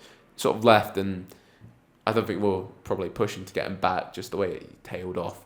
Mm-hmm. But that potential when he started, when he came in, it was there. It is there. And subsequent moves to Falkirk he went off to, obviously, and Queen of the South now. And if we're being dead honest, Queen of the South is probably around there for the bottom of the pecking order for being a full-time footballer. And a few years ago, that was Rafe Rovers as well. Same time we were both in League One was just turned full-time. Yeah, that season, didn't you? I think you were part-time the season before. And then I think Air might have turned full-time, then got promoted, then went back down, full-time again. Yeah, full-time again, yeah. So that would have been 2017-18. One of the sad things that you have to admit, it was sort of the season after that, especially when I went up, we were the only full-time team in League One. And there's 4 of them now. Well, I think Cove's a hybrid actually, but quite a few full-time teams at that level now. We were the only one. And players that were joining us, I think it was a bit of a, here's your last attempt to stay a full-time player. You could probably get another move at League One where you'll earn more money and have a job on the side. Yeah. We'll give you a pretty basic full-time wage if you want to come to us, but this is where your career can kick on. If you believe in yourself, you have to believe in yourself a little bit in that. Like you sit in the NBA, for example, where players take a small contract for 1 year to back themselves to then get 10 times that in the next contract. So they know they get more opportunity to show off, basically. So it was a bit like the equivalent of that, and the player that bought into that more than anyone was probably Kevin Nisbet, when I don't think any full-time team wanted him, which is great. And he came to Rafe and probably had a look in the mirror at some point and said, this is where I've got to kick on. And he scored 30 goals that season. And Kai Kennedy might be at a similar place in his career where if it didn't work at Queen South, he's not going to stay as a full-time footballer. Unfortunately, that's a shame to say, really. But for someone with that quality and that ability, it's kind of crazy to even think. Yeah. And the way he, showed what he could do last season again was kind of great to see. And there's a real player in there, and I agree he's one to keep an eye out on if he's confident and fit. he could be the one that fires Queen of the South. He could do it. He should probably be getting a move back to Championship as well. I've got no doubt in that. I say even if it didn't work out at Queen of the South, I'm sure a Championship club might want to even take a chance on him because you know what he can do. But yeah, a real player to watch out for. Good choice. Yeah, I am excited to see him and how he links up with Curtis Guthrie. Swinging balls into him and Jordan Allen in the middle. That could be goals. Exciting times. That's exciting times. For yours, Callum? Aaron Arnott, I've gone a bit different here. As I say, a lot of big names I was thinking of on this, but I thought, you know what, I'm going to go for someone that's, coming from a different direction in his career. Started out at Raith Rovers. This is probably a lot of bias coming in here from seeing him play. I did like what he offered at Raith when he was a young player. Full of energy in midfield. You like this, scored the winner away to Kilmarnock in Challenge Cup semi-final. No, look, it did. I'll whisper this because people don't want to know this. It did end up going down as an own goal, I think, on the official paperwork. Yeah. But everyone at Raith Rovers has that down as Aaron Arnott's goal. You read the match where Aaron Arnott scored, and it was very unfair. I think it was like a slight deflection or some technical nonsense, whatever else. But anyway, didn't quite work out at Raith, and last season at Bonnyrigg, scored some really, really big goals for them. If Bonnyrigg had any chance of staying up, it was sort of a one-man mission of Aaron Arnott trying to do that from centre mid with his goals, which were really big. I liked him at Raith, as I say. I think John McGlynn liked him a lot as well. Gave him plenty of action because he's kind of combative in midfield, but can get into the box, score goals. Definitely had that in his game from the start. He's gone to Kelty Hearts, who's I think a really good club for developing players. They've done that with a lot of players. Good opportunity there. I'm curious to see what Kelty do this season because it's such a weird season last season. But other than last year where they were up here and then down there and ended up just finishing in the mid table, they've always been steady eddies in the middle table of League One. And after the madness of last season, which ironically, as I say, they ended up being mid table, but I could just see them going back to that, just nice steady level mid and table. And I could see Aaron Arnott being a big player for them, getting goals into his game as well as he did last season at Bonnyrigg, where he was a popular player, and they'll miss him. But I was kind of happy to see him get a move to League One rather than stick in League Two. So he's my shout to look out for. Very interesting. I like that. Yeah, should be good. So a lot of question marks about League One, but I think we've done our best to cover. I think we've touched on a word on every single team. We have, yeah. Phenomenal. If anyone's still here, after hearing all that. So League One. Looking forward to it. Yeah, absolutely. I'll be keeping an eye this season for sure. Yeah, it's not quite the hefty days of Ayr United and Raith Rovers being down there. I know, but Hamilton Academical, Queen of South, Inverness. Exactly. Big teams down there. Can't stand up to us. You were literally in your shirt. You've got both these shirts, so unreal. No, equal love? No? Okay. You're okay. Right, well, we'll take a quick little break and we'll jump straight back in. Yes. Some extra time challenges. We certainly shall. Have you got your whistle on you? Extra time? It's time for that? Perfect. You are, as many young children in our TikTok comments realised, that ginger guy. Did you see that we've got more of them recently? No. There's been more, yeah. On what? On the last video. Someone said, that guy's refereed me. I recognise him. No comment. You're a popular referee? Or? No. I think I was. Do you know that? I really enjoyed it. You got your SFA licensing, or are you just doing Absolutely not. No, doing it on the quiet? I turned up on my first day without a whistle. Well, I got my auntie supplied me with a dog whistle. Let me tell you, dog whistles are not heard by anyone who doesn't have four legs. But she never tried using it before? No, but it was just like, I kind of... Just a prop? So you're like holding it and just go... No, I mean, I exaggerate. You could hear it, but it was like the kid next to me could hear it. Right. Okay. It was hilariously embarrassing, but it was just it wasn't a proper SFA. Kids have better ears anyway, don't they? Yeah, and actually, if I just shouted, they were listening anyway. But I did go to Greaves Sports in Glasgow, and paid £4 for a very effective whistle, which I do have upstairs, Callum, if you'd like me to get it for... No, that's okay, you don't need to go whistle. I don't think my mother would appreciate that. The neighbours, it's quite... This is the late night podcast, people that don't know, This is what the people on TikTok don't get to know. Midnight, Joga Bonito at midnight. Yeah, it was almost 11 o'clock now. Gotta get home, eh? Damn. So... Yeah, what was it? Sorry, yes. I really enjoyed it, actually. And how many games have you done? So it was I was doing This isn't the challenge, by the way. Yeah, no, of course. I was doing mornings. So people know. So I was doing 9 till 12, and I was doing hour games. And I did that for 5 weeks or something. So 15, let's say. Get back in it, mate. Oh, I loved it. It's brilliant. Cash in hand, a wee bit of football, brilliant. The taxman's watching. You didn't say that. Cash in hand and then through the official channel. But it was brilliant. It was like, I started off, it was 9 aside, then it went to 11 aside. I was running about the middle of the park, talking to the wee guys. There's a wee guy that got a bit upset when he had a hefty challenge on him. I was like, ref, why you not? Why is that not a free kick? I was like, put that anger into your play. Is that what you said to him? And the wee guy got up and started running about. It was brilliant. I was like, I've just inspired him. I like the Coach Carter of like referees. Yeah. Unreal, man. No, I wasn't a dick. I was like, no. I was like, no. I mean, Coach Carter in a good way, inspiring. Not being a dick. I was like, no, it was a fair challenge, but I was like, put that anger into football. The wee guy got up, chasing about. I love that. I was a bit worried then. He was so channeled that he was going to do it at someone. I'm sorry, son. I have to send you off now. I appreciate you taking it on board, but some phenomenal shouts from some of the wee guys as well. Honestly, I was pissing myself on some occasions. Shout out to the wee guys if they came to watch long form content, which I don't think they will have done, but certainly on TikTok. I doubt it, but there was one wee guy, hilarious.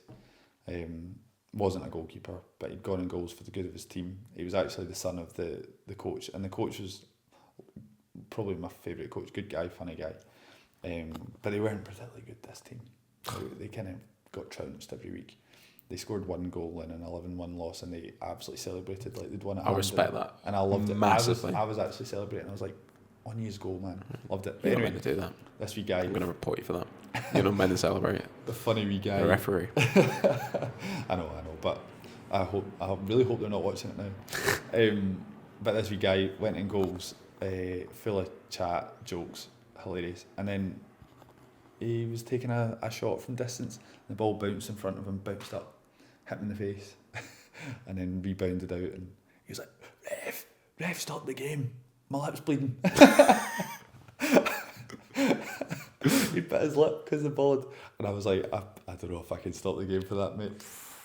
When the ball went out, then I said I stopped the game, and I was like, right, wow. Can we get a water bottle on, please? How old was this kid? He'd have been 11. And you're just letting him bleed out on the pitch. I mean, blood everywhere. I don't think he was really bleeding. If it'd been like, if he went down holding his head, you'd have to stop the game, right? I would have had to, but I think he'd bit the inside of his cheek or something. There was a bit of and he ran off to his dad, the coach, and his coach, like his dad looked at him and went, right, on you go. So I thoroughly enjoyed that. But anyway, that's aside. This is when you should teach him, son, if you want the game to stop, go and hold your head. Yeah, well, but that's not for me. I can't be. I shouldn't be coaching. I shouldn't. You know, teaching the way around referees, though. And you're a master of that, I'm sure.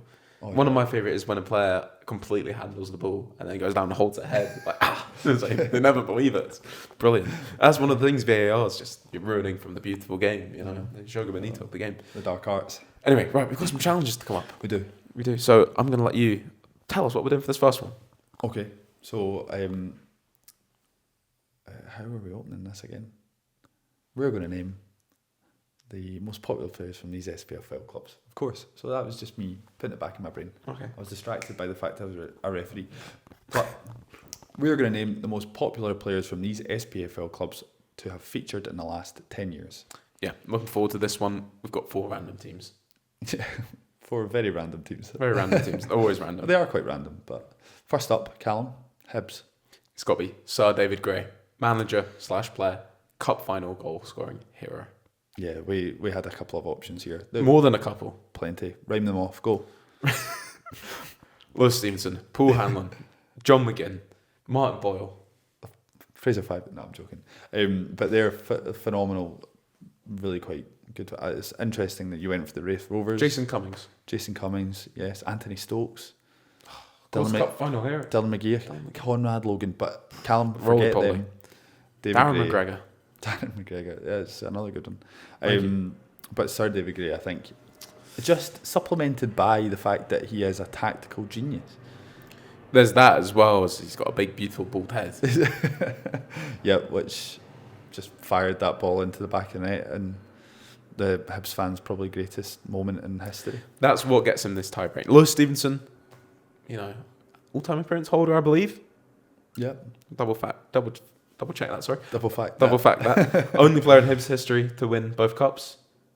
There you go. That's which is a mighty achievement as well. That is a mighty achievement. Paul Hanlon fits into a similar sort of situation as Lewis Stevenson. John McGinn might go down as the best player of them. I'm missing maybe what he's done outside of Hibs. Might have him remembered well, but David Gray just gets, again, that tie break with his goal. Martin Boyle. Yeah, he was close, but he just wasn't quite as involved in the Scottish Cup final as Sir David. I think if there was a train spotting 3, that moment would be included in it. I think they'd all be sitting around watching clips of that. That would be included. So Martin Boyle, phenomenal, but has he given Hibs fans a moment quite like Sir David Gray? I'm not sure. Not quite, but very iconic moments. I think he scored in the cup final loss as well. Like, obviously doesn't have the same razzmatazz. A hero for sure, but... And the 2 spells is pretty iconic. Martin Boyle coming back. He's probably my second, number 2 maybe. I don't know. It could be any of them though. That's real. Yeah, and listen, his story's not over. And what I love is you ask any Hibs fan and they'll probably give you a different answer.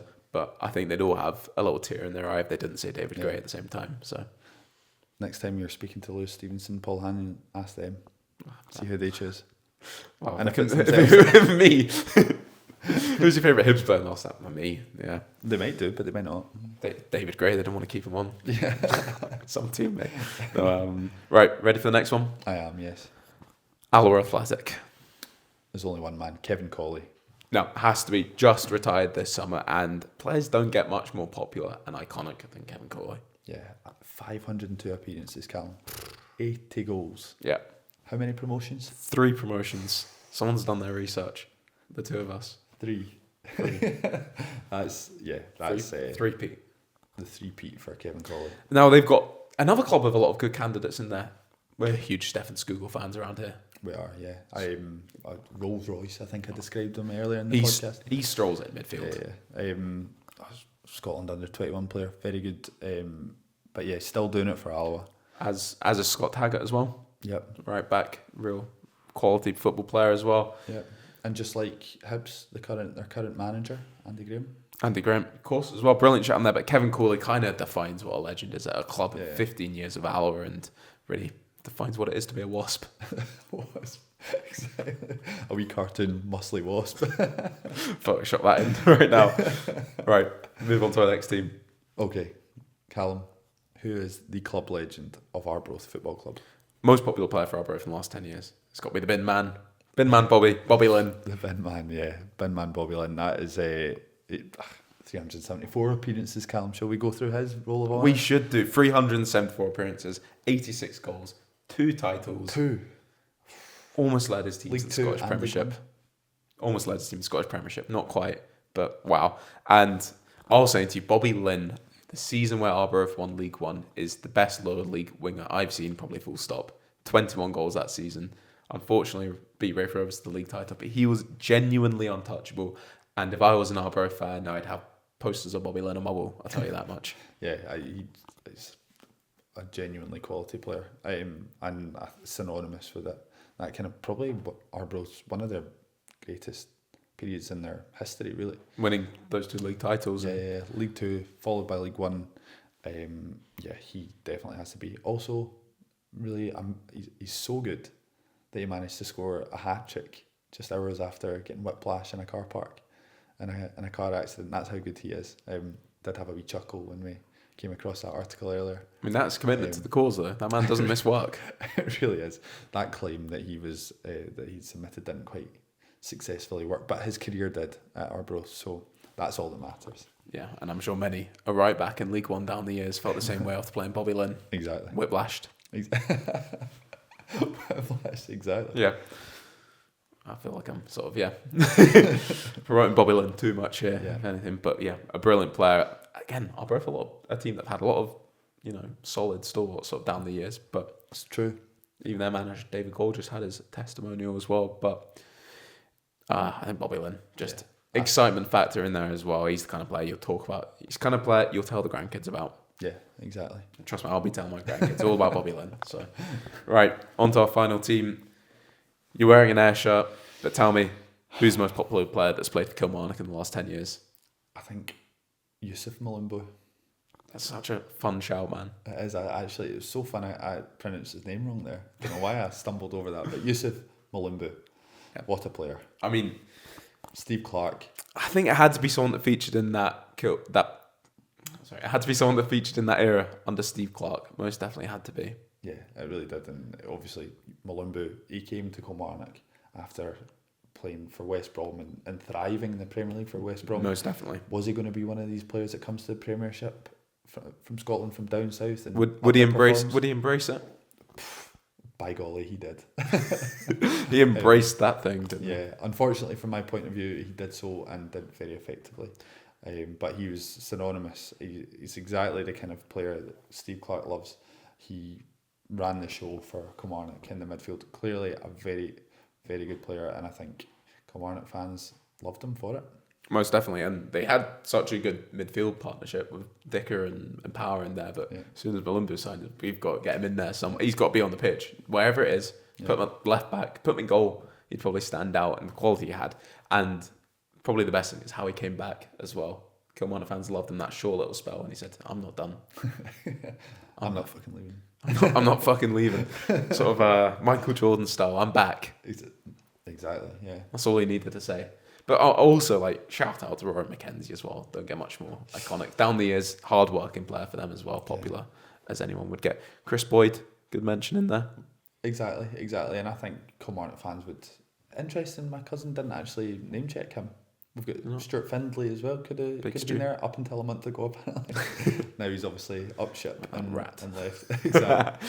Following Derek McInnes. But funnily enough, that Steve Clarke era, the player that was probably the most exciting might have been Jordan Jones at times as well, who massively tarnished his reputation the way he left, and then came back, but didn't quite set the heaven alight again. So I think Malumbu, that's a fun shout. Yeah, Yusuf Malumbu, absolutely.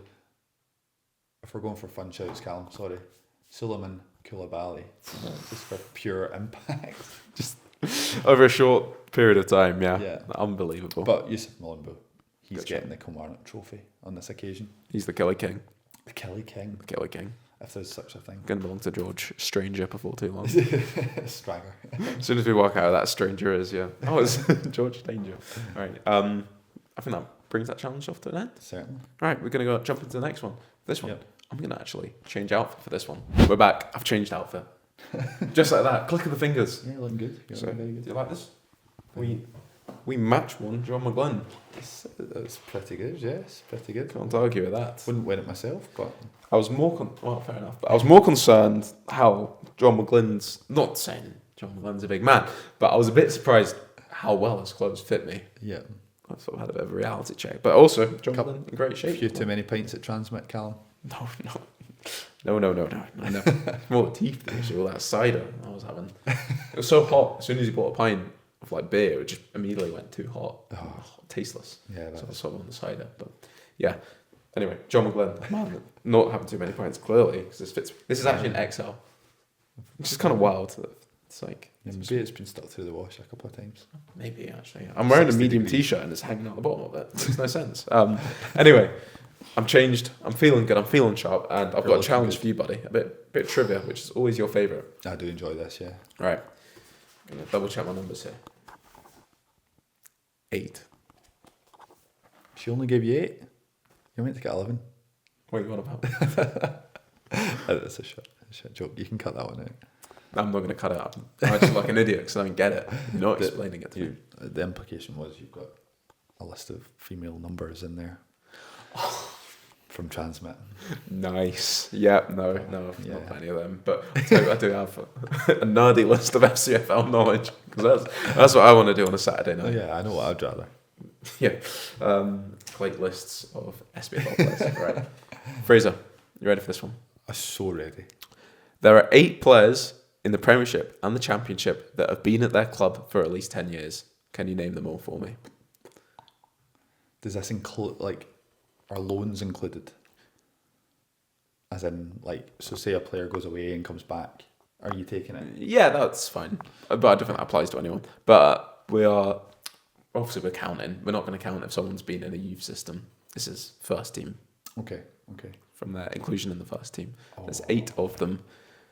Now, I've just done the Premiership and the Championship as League 1 and League 2 really opens this thing up and has a lot of kind of rogue names, actually. There's some big hitters. Phenomenally good. Some big hitters in there. Callum McGregor. Callum McGregor, of course, leads that list for Celtic. We're pretty much looking at a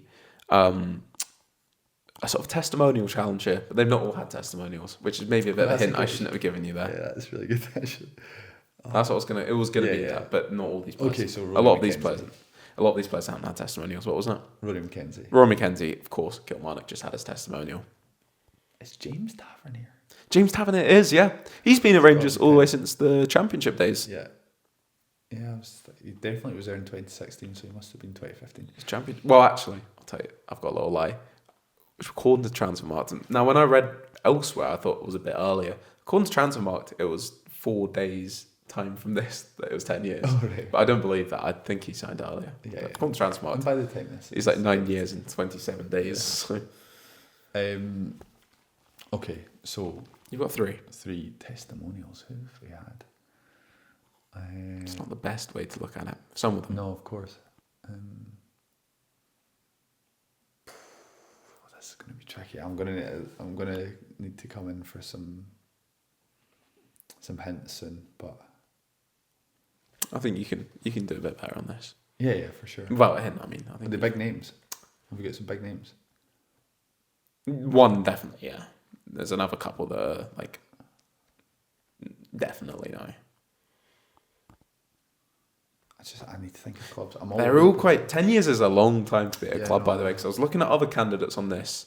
Oh, it's a massive time. And, like, there's players that have only been at a club for, like, 6 years or whatever, and it's so close. It feels like they've been there for so long, but they're, like, still years off it, which is crazy to think.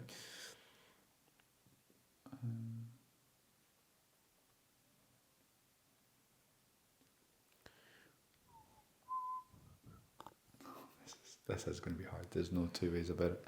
I'm trying to think if there's any at Ayr United, and there's not. No. I feel like even anyone, that League One team you won, is probably not about it. You're missing the longest serving player on the list. Yeah, it's going to be, oh my goodness. And it's very obvious, actually. But I feel like I can see why you've sort of just overlooked it for a second here.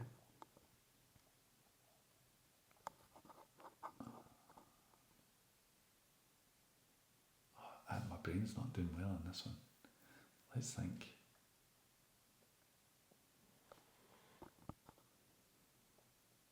I believe in you, man. What league is this player in? This is big. This is really big. He's really big. Like, so big?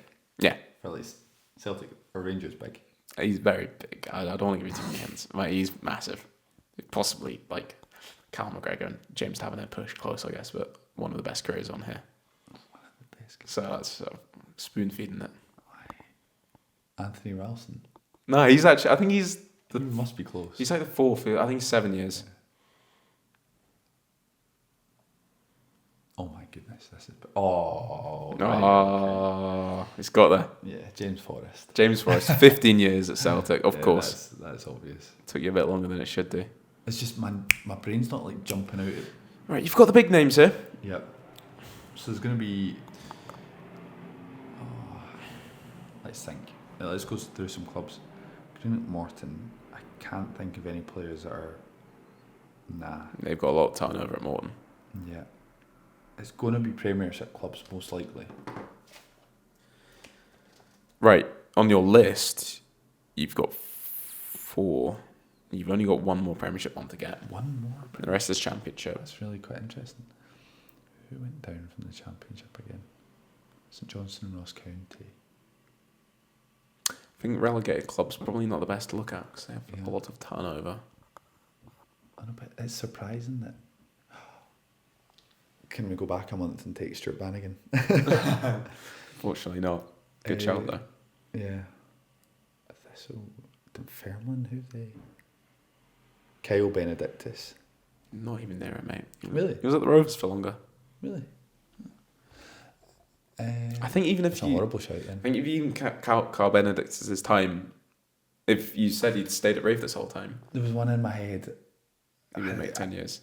He joined Rafe in 2015. And he's been at Dunfermline since 2022. Right, okay.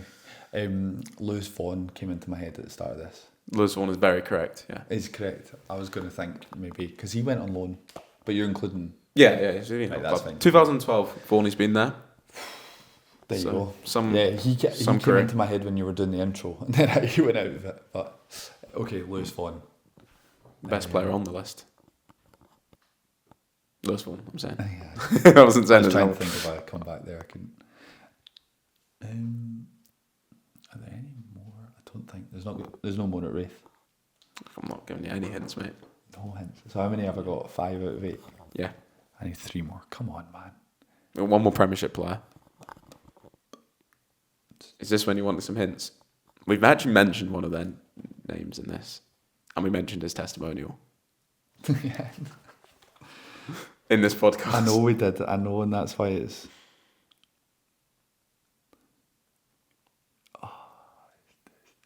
Quite a few players at his club that I would have thought qualify for this, but he's actually the only one.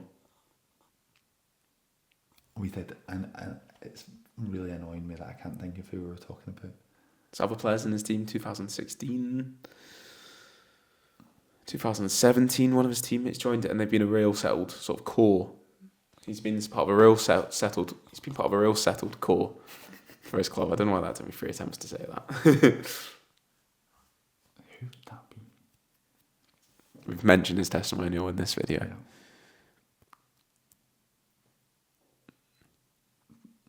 David Gold. There There we go. Right, you've got 2 more.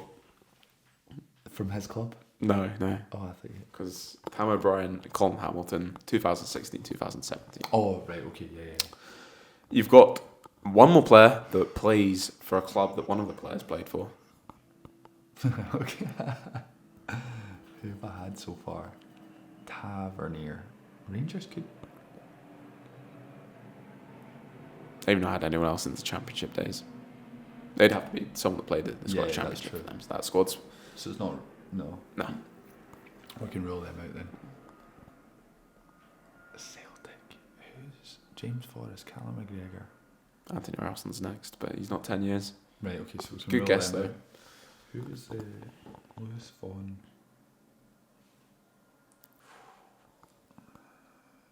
Who have I said? He said Lewis Vaughan. Lewis Vaughan, David Gold, Callum McGregor, James Forrest, James Tavernier. Is that it? Mm-hmm. So not one more I said. Rory McKenzie. Rory McKenzie. Kilmarnock.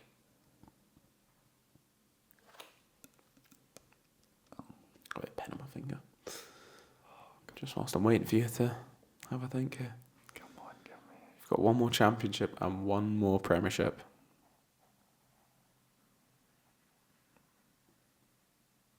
It's another Rafe Rovers player. It is? It is another Rafe Rovers player. But was completely the inspiration behind this challenge. Completely and utterly. Why did I not? The only reason we did this challenge was because there was 2 Rafe Rovers ones and we wanted to lead the way. Did he start and play? So you might not. Oh, Ross Matthews, indeed. Leading the way for Rafe Rovers. There we go. Since 2013 as well. Him and Louis Vaughan. How old is he now then? 29 maybe? Really? Wow. So, yeah, 17 then he would have. Good on him. Okay. So we've got one more player. Just had his 29, yeah, he's just had his testimonial as well, so he played Hearts in his testimonial and Vaughan played Hibs. Nice. Hearts fan and Hibs fan, so 2013. Plenty more. Wait, who was a Hearts fan? Who was a Hibs fan? Ross Matthews is a Hearts fan. Lewis Vaughan's a Hibs fan. And one more Premiership player. One more Premiership player. His dad manages a Lowland League team, and I doubt that's going to help you, but it's a great fact. And his dad, I'm full of great facts because I love this link. I didn't know this link until I researched his teams, like the commentary on them. His dad was also a USA international, which is wild. This isn't going to help you at all, but it's just... rule out Ricky Waddle then. USA international? I know, it's crazy, yeah. I didn't know this. This hint's not helping at all. I'm just showing off my knowledge. This is pure flex. I might need to concede on this one. If you give me the team, I'll maybe get it. I wouldn't say Yo-Yo is a bit unfair. Been up, been down with his team. Dundee. Not Yo-Yo, that's unfair. Well, actually, no, he has Yo-Yo. He's been all the way down. He's in League One with his team. I'm pretty sure. League One? He must have been, yeah. Livingston? Yeah. Stevie Lawless? No. He doesn't play for Livingston. So Brett Pittman. No, who am I talking about? Scott Pittman. Scott Pittman. That's it. Well done. Who's Brett Pittman? Is that his dad? Sounds very American, if so. It does. Oh no, apparently Brett Pittman plays for Dorchester Town.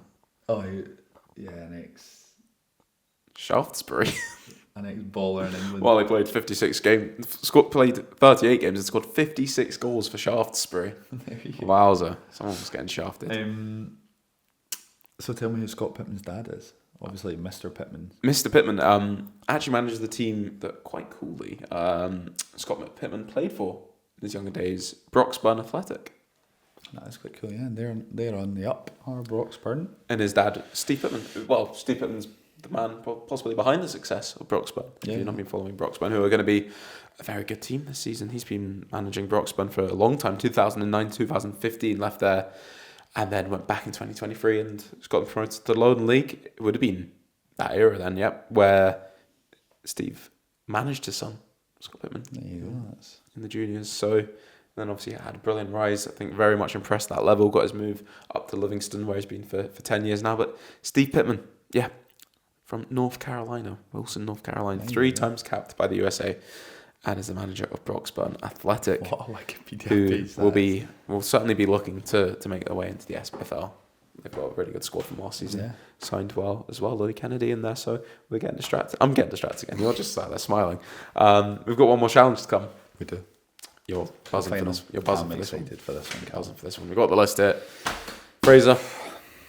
Am I buzzing for it or am I dreading it, actually? A bit of both, mate. A bit of both. This is going to be opening up some tough memories from the vault that have been locked away, but probably the kind of thing that wakes you up in the middle of the night, cold sweats. I know it does me, most certainly. So We're not going to sleep tonight. I know, and people watching, they hear my English accent as well. I'll tell you as well. I support Scotland. Always have done. Yeah.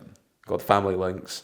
So I wasn't gonna be watching games of football with my dad growing up. You know, Scottish family. My aunt takes me to Scotland games. I wasn't gonna be there cheering on England. Obviously, I was born down that way. The accent's not shifted. It shafted me many times.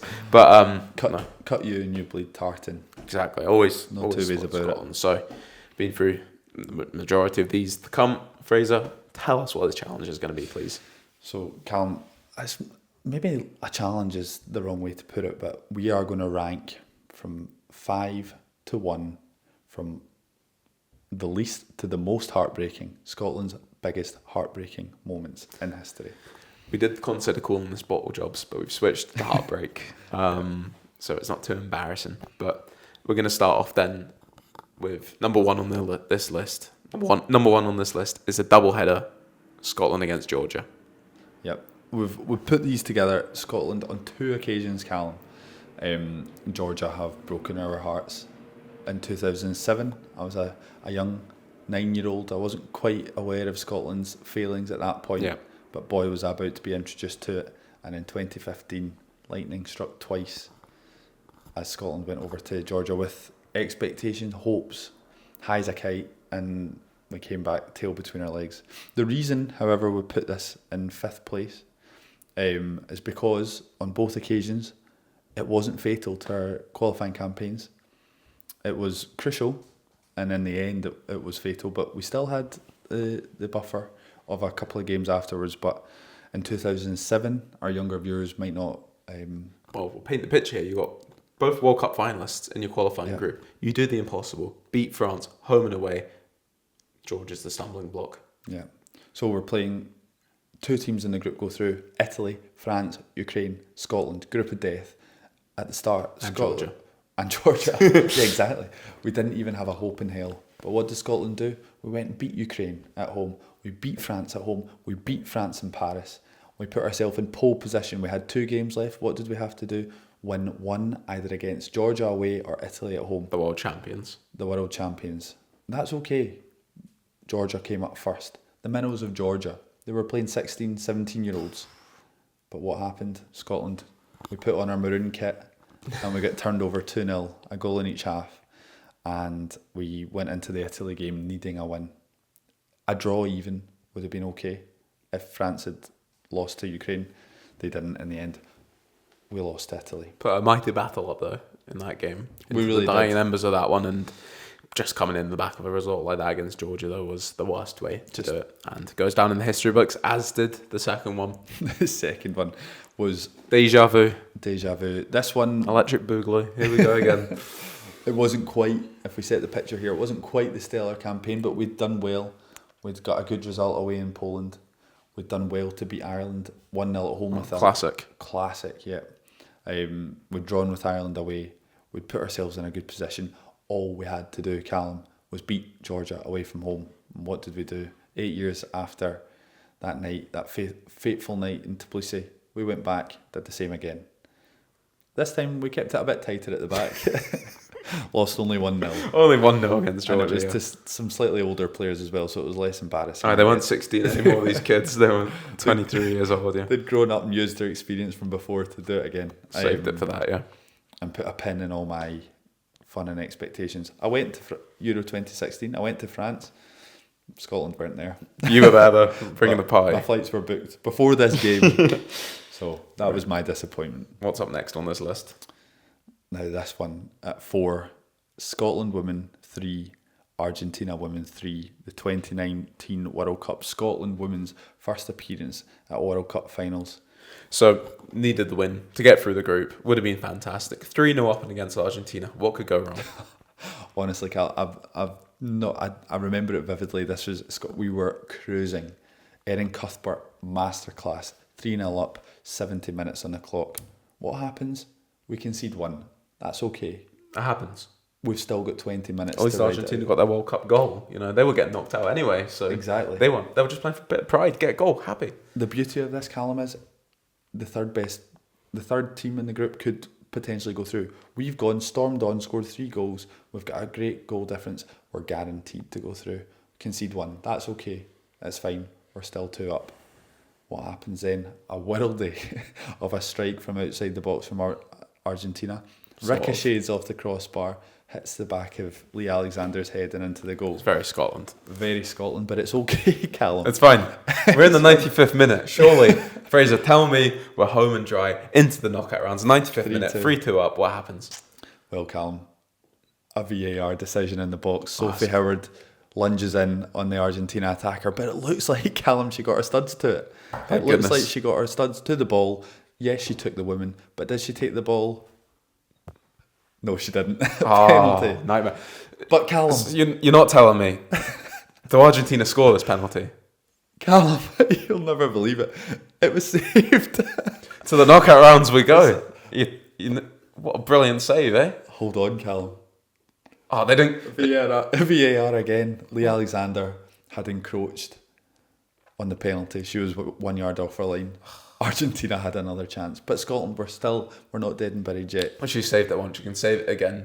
Tell me what happens. I'm sorry to say, but she didn't. This time, it was a well-struck penalty. And we conceded 3-3. But it's okay, Callum. Guess what? Argentina went through. Oh, wait. No, they didn't. All that effort. To ruin everyone's day. And neither team went through. So that, honestly, it was painstaking, heartbreaking. It was truly devastating. I've never seen just such pain on a football pitch. They played so well, Scotland, for 70 minutes of that game. After getting over a couple of disappointing results, like England won, like a bit. Exactly. Stinger. And probably one of the heartbreaking things is the Scotland women's national team have never really got back from it fully. I know, and they've got some really stellar in that match. Kim Little scored, Erin Cuthbert scored, Jen Beattie scored. World-class talent. Right? Genuinely world-class talent. And had they made it through, they might have gone on a little run. It was so unfortunate. They played well against England. I think they'd lost 2-1. They played well against Japan. 2 teams that had gone far in the previous edition, top 10 teams in the world. They'd done really well. They'd kept it tight against them. Argentina, a good team, but Scotland were better than on paper, and they were.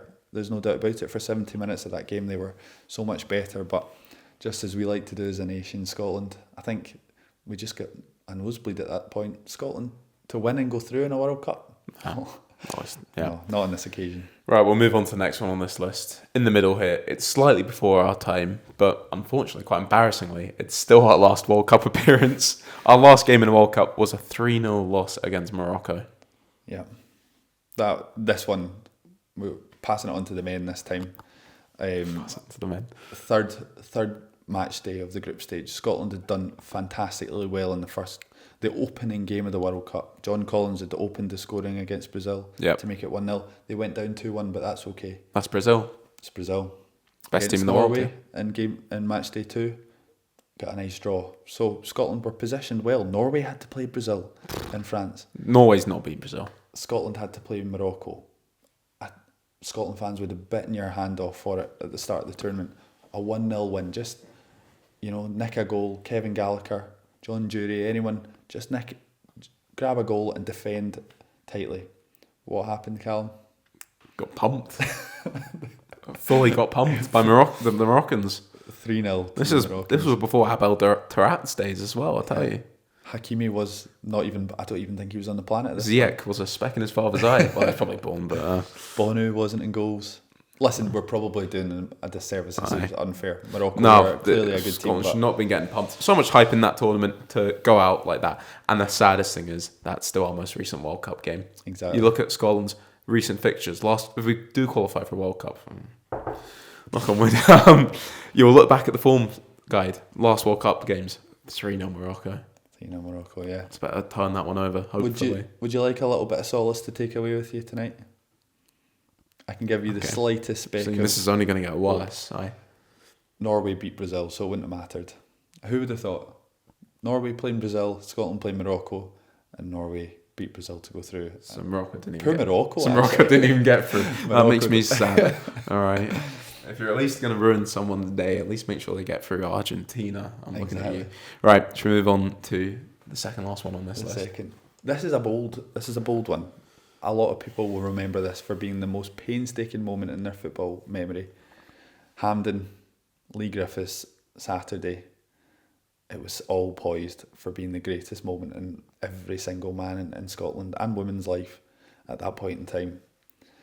But the ball went to Stuart Armstrong.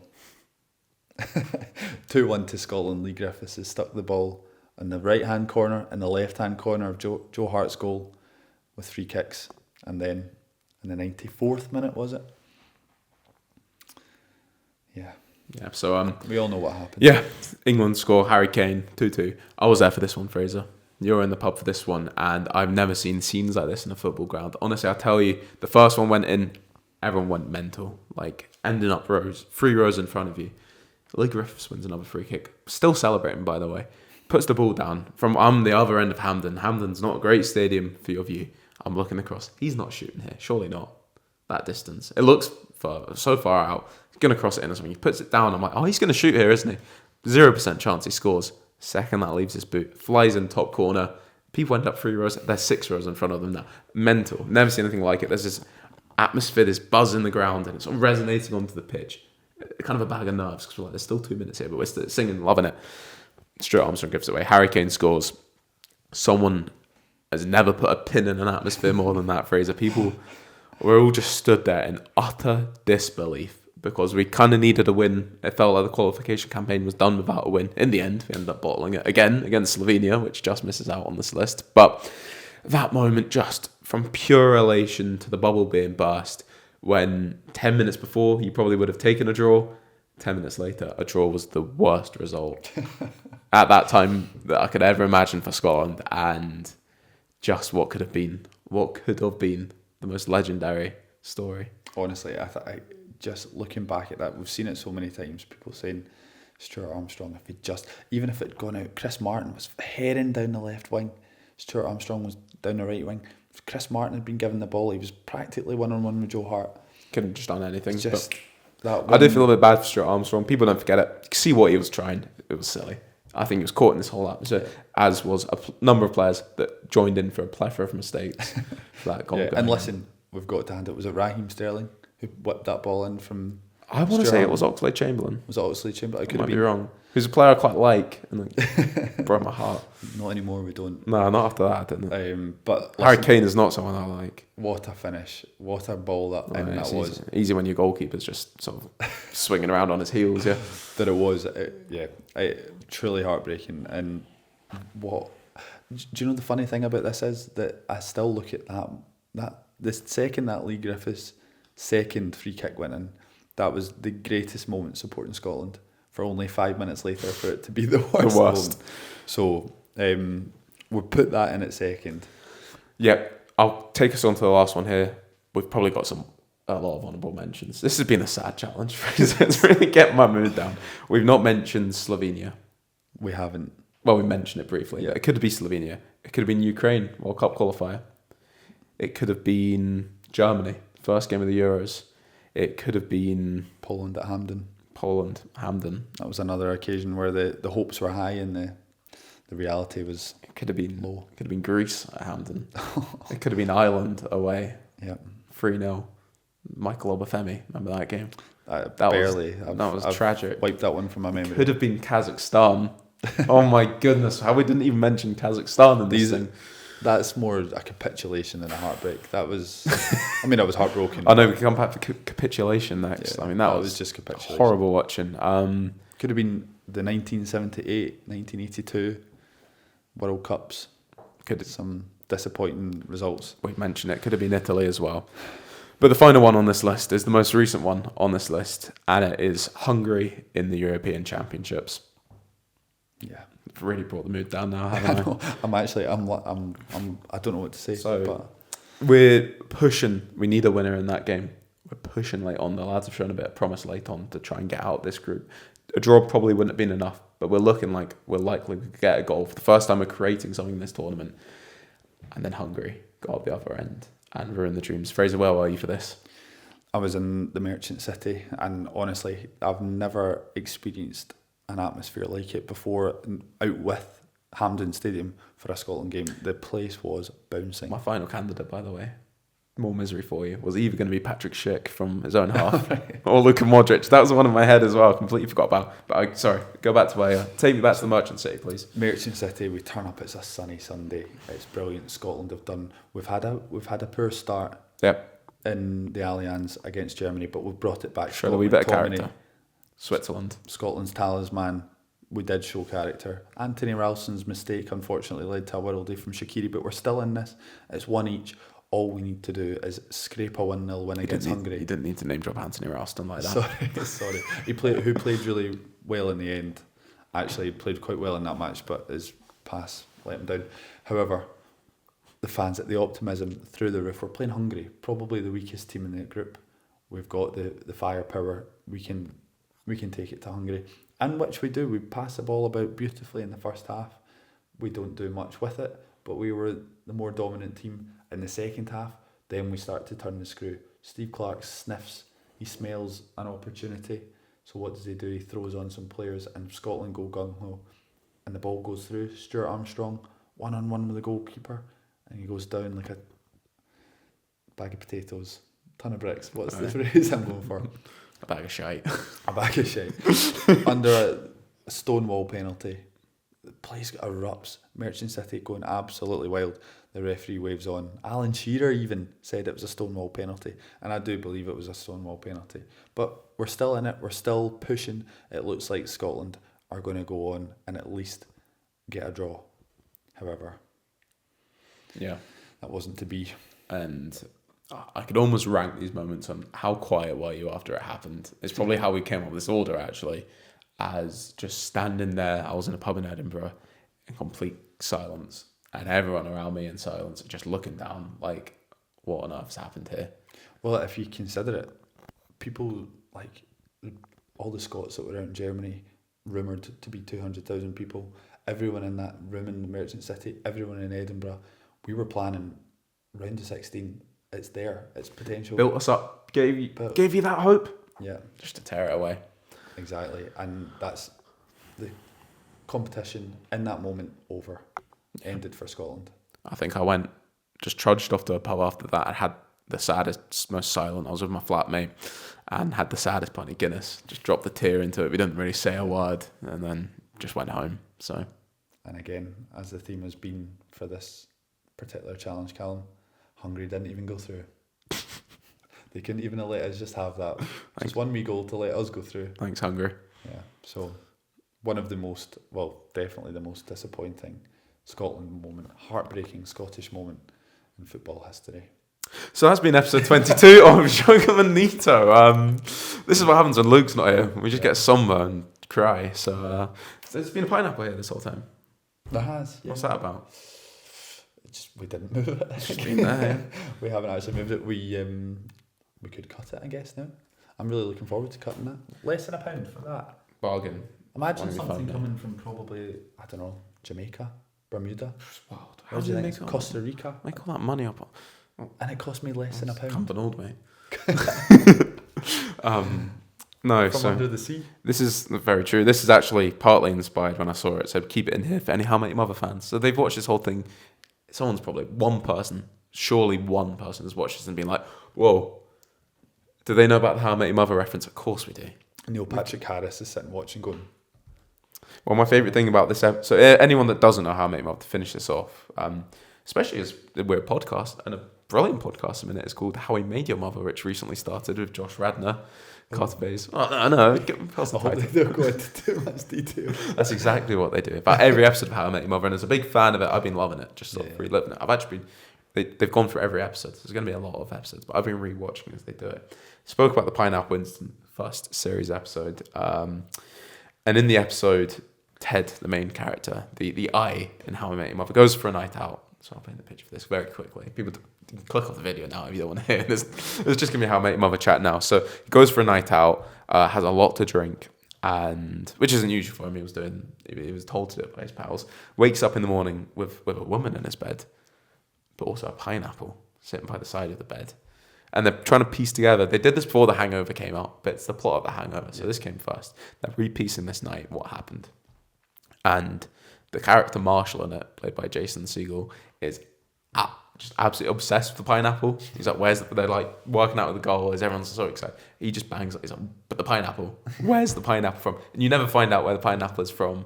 So, it's a mystery, but this pineapple's here. We've acknowledged it at least. So, one of the worst bits they said, in retrospect, looking back 20 years on from the show being made, is they kind of regret the final scene of it. They do cut it and eat it.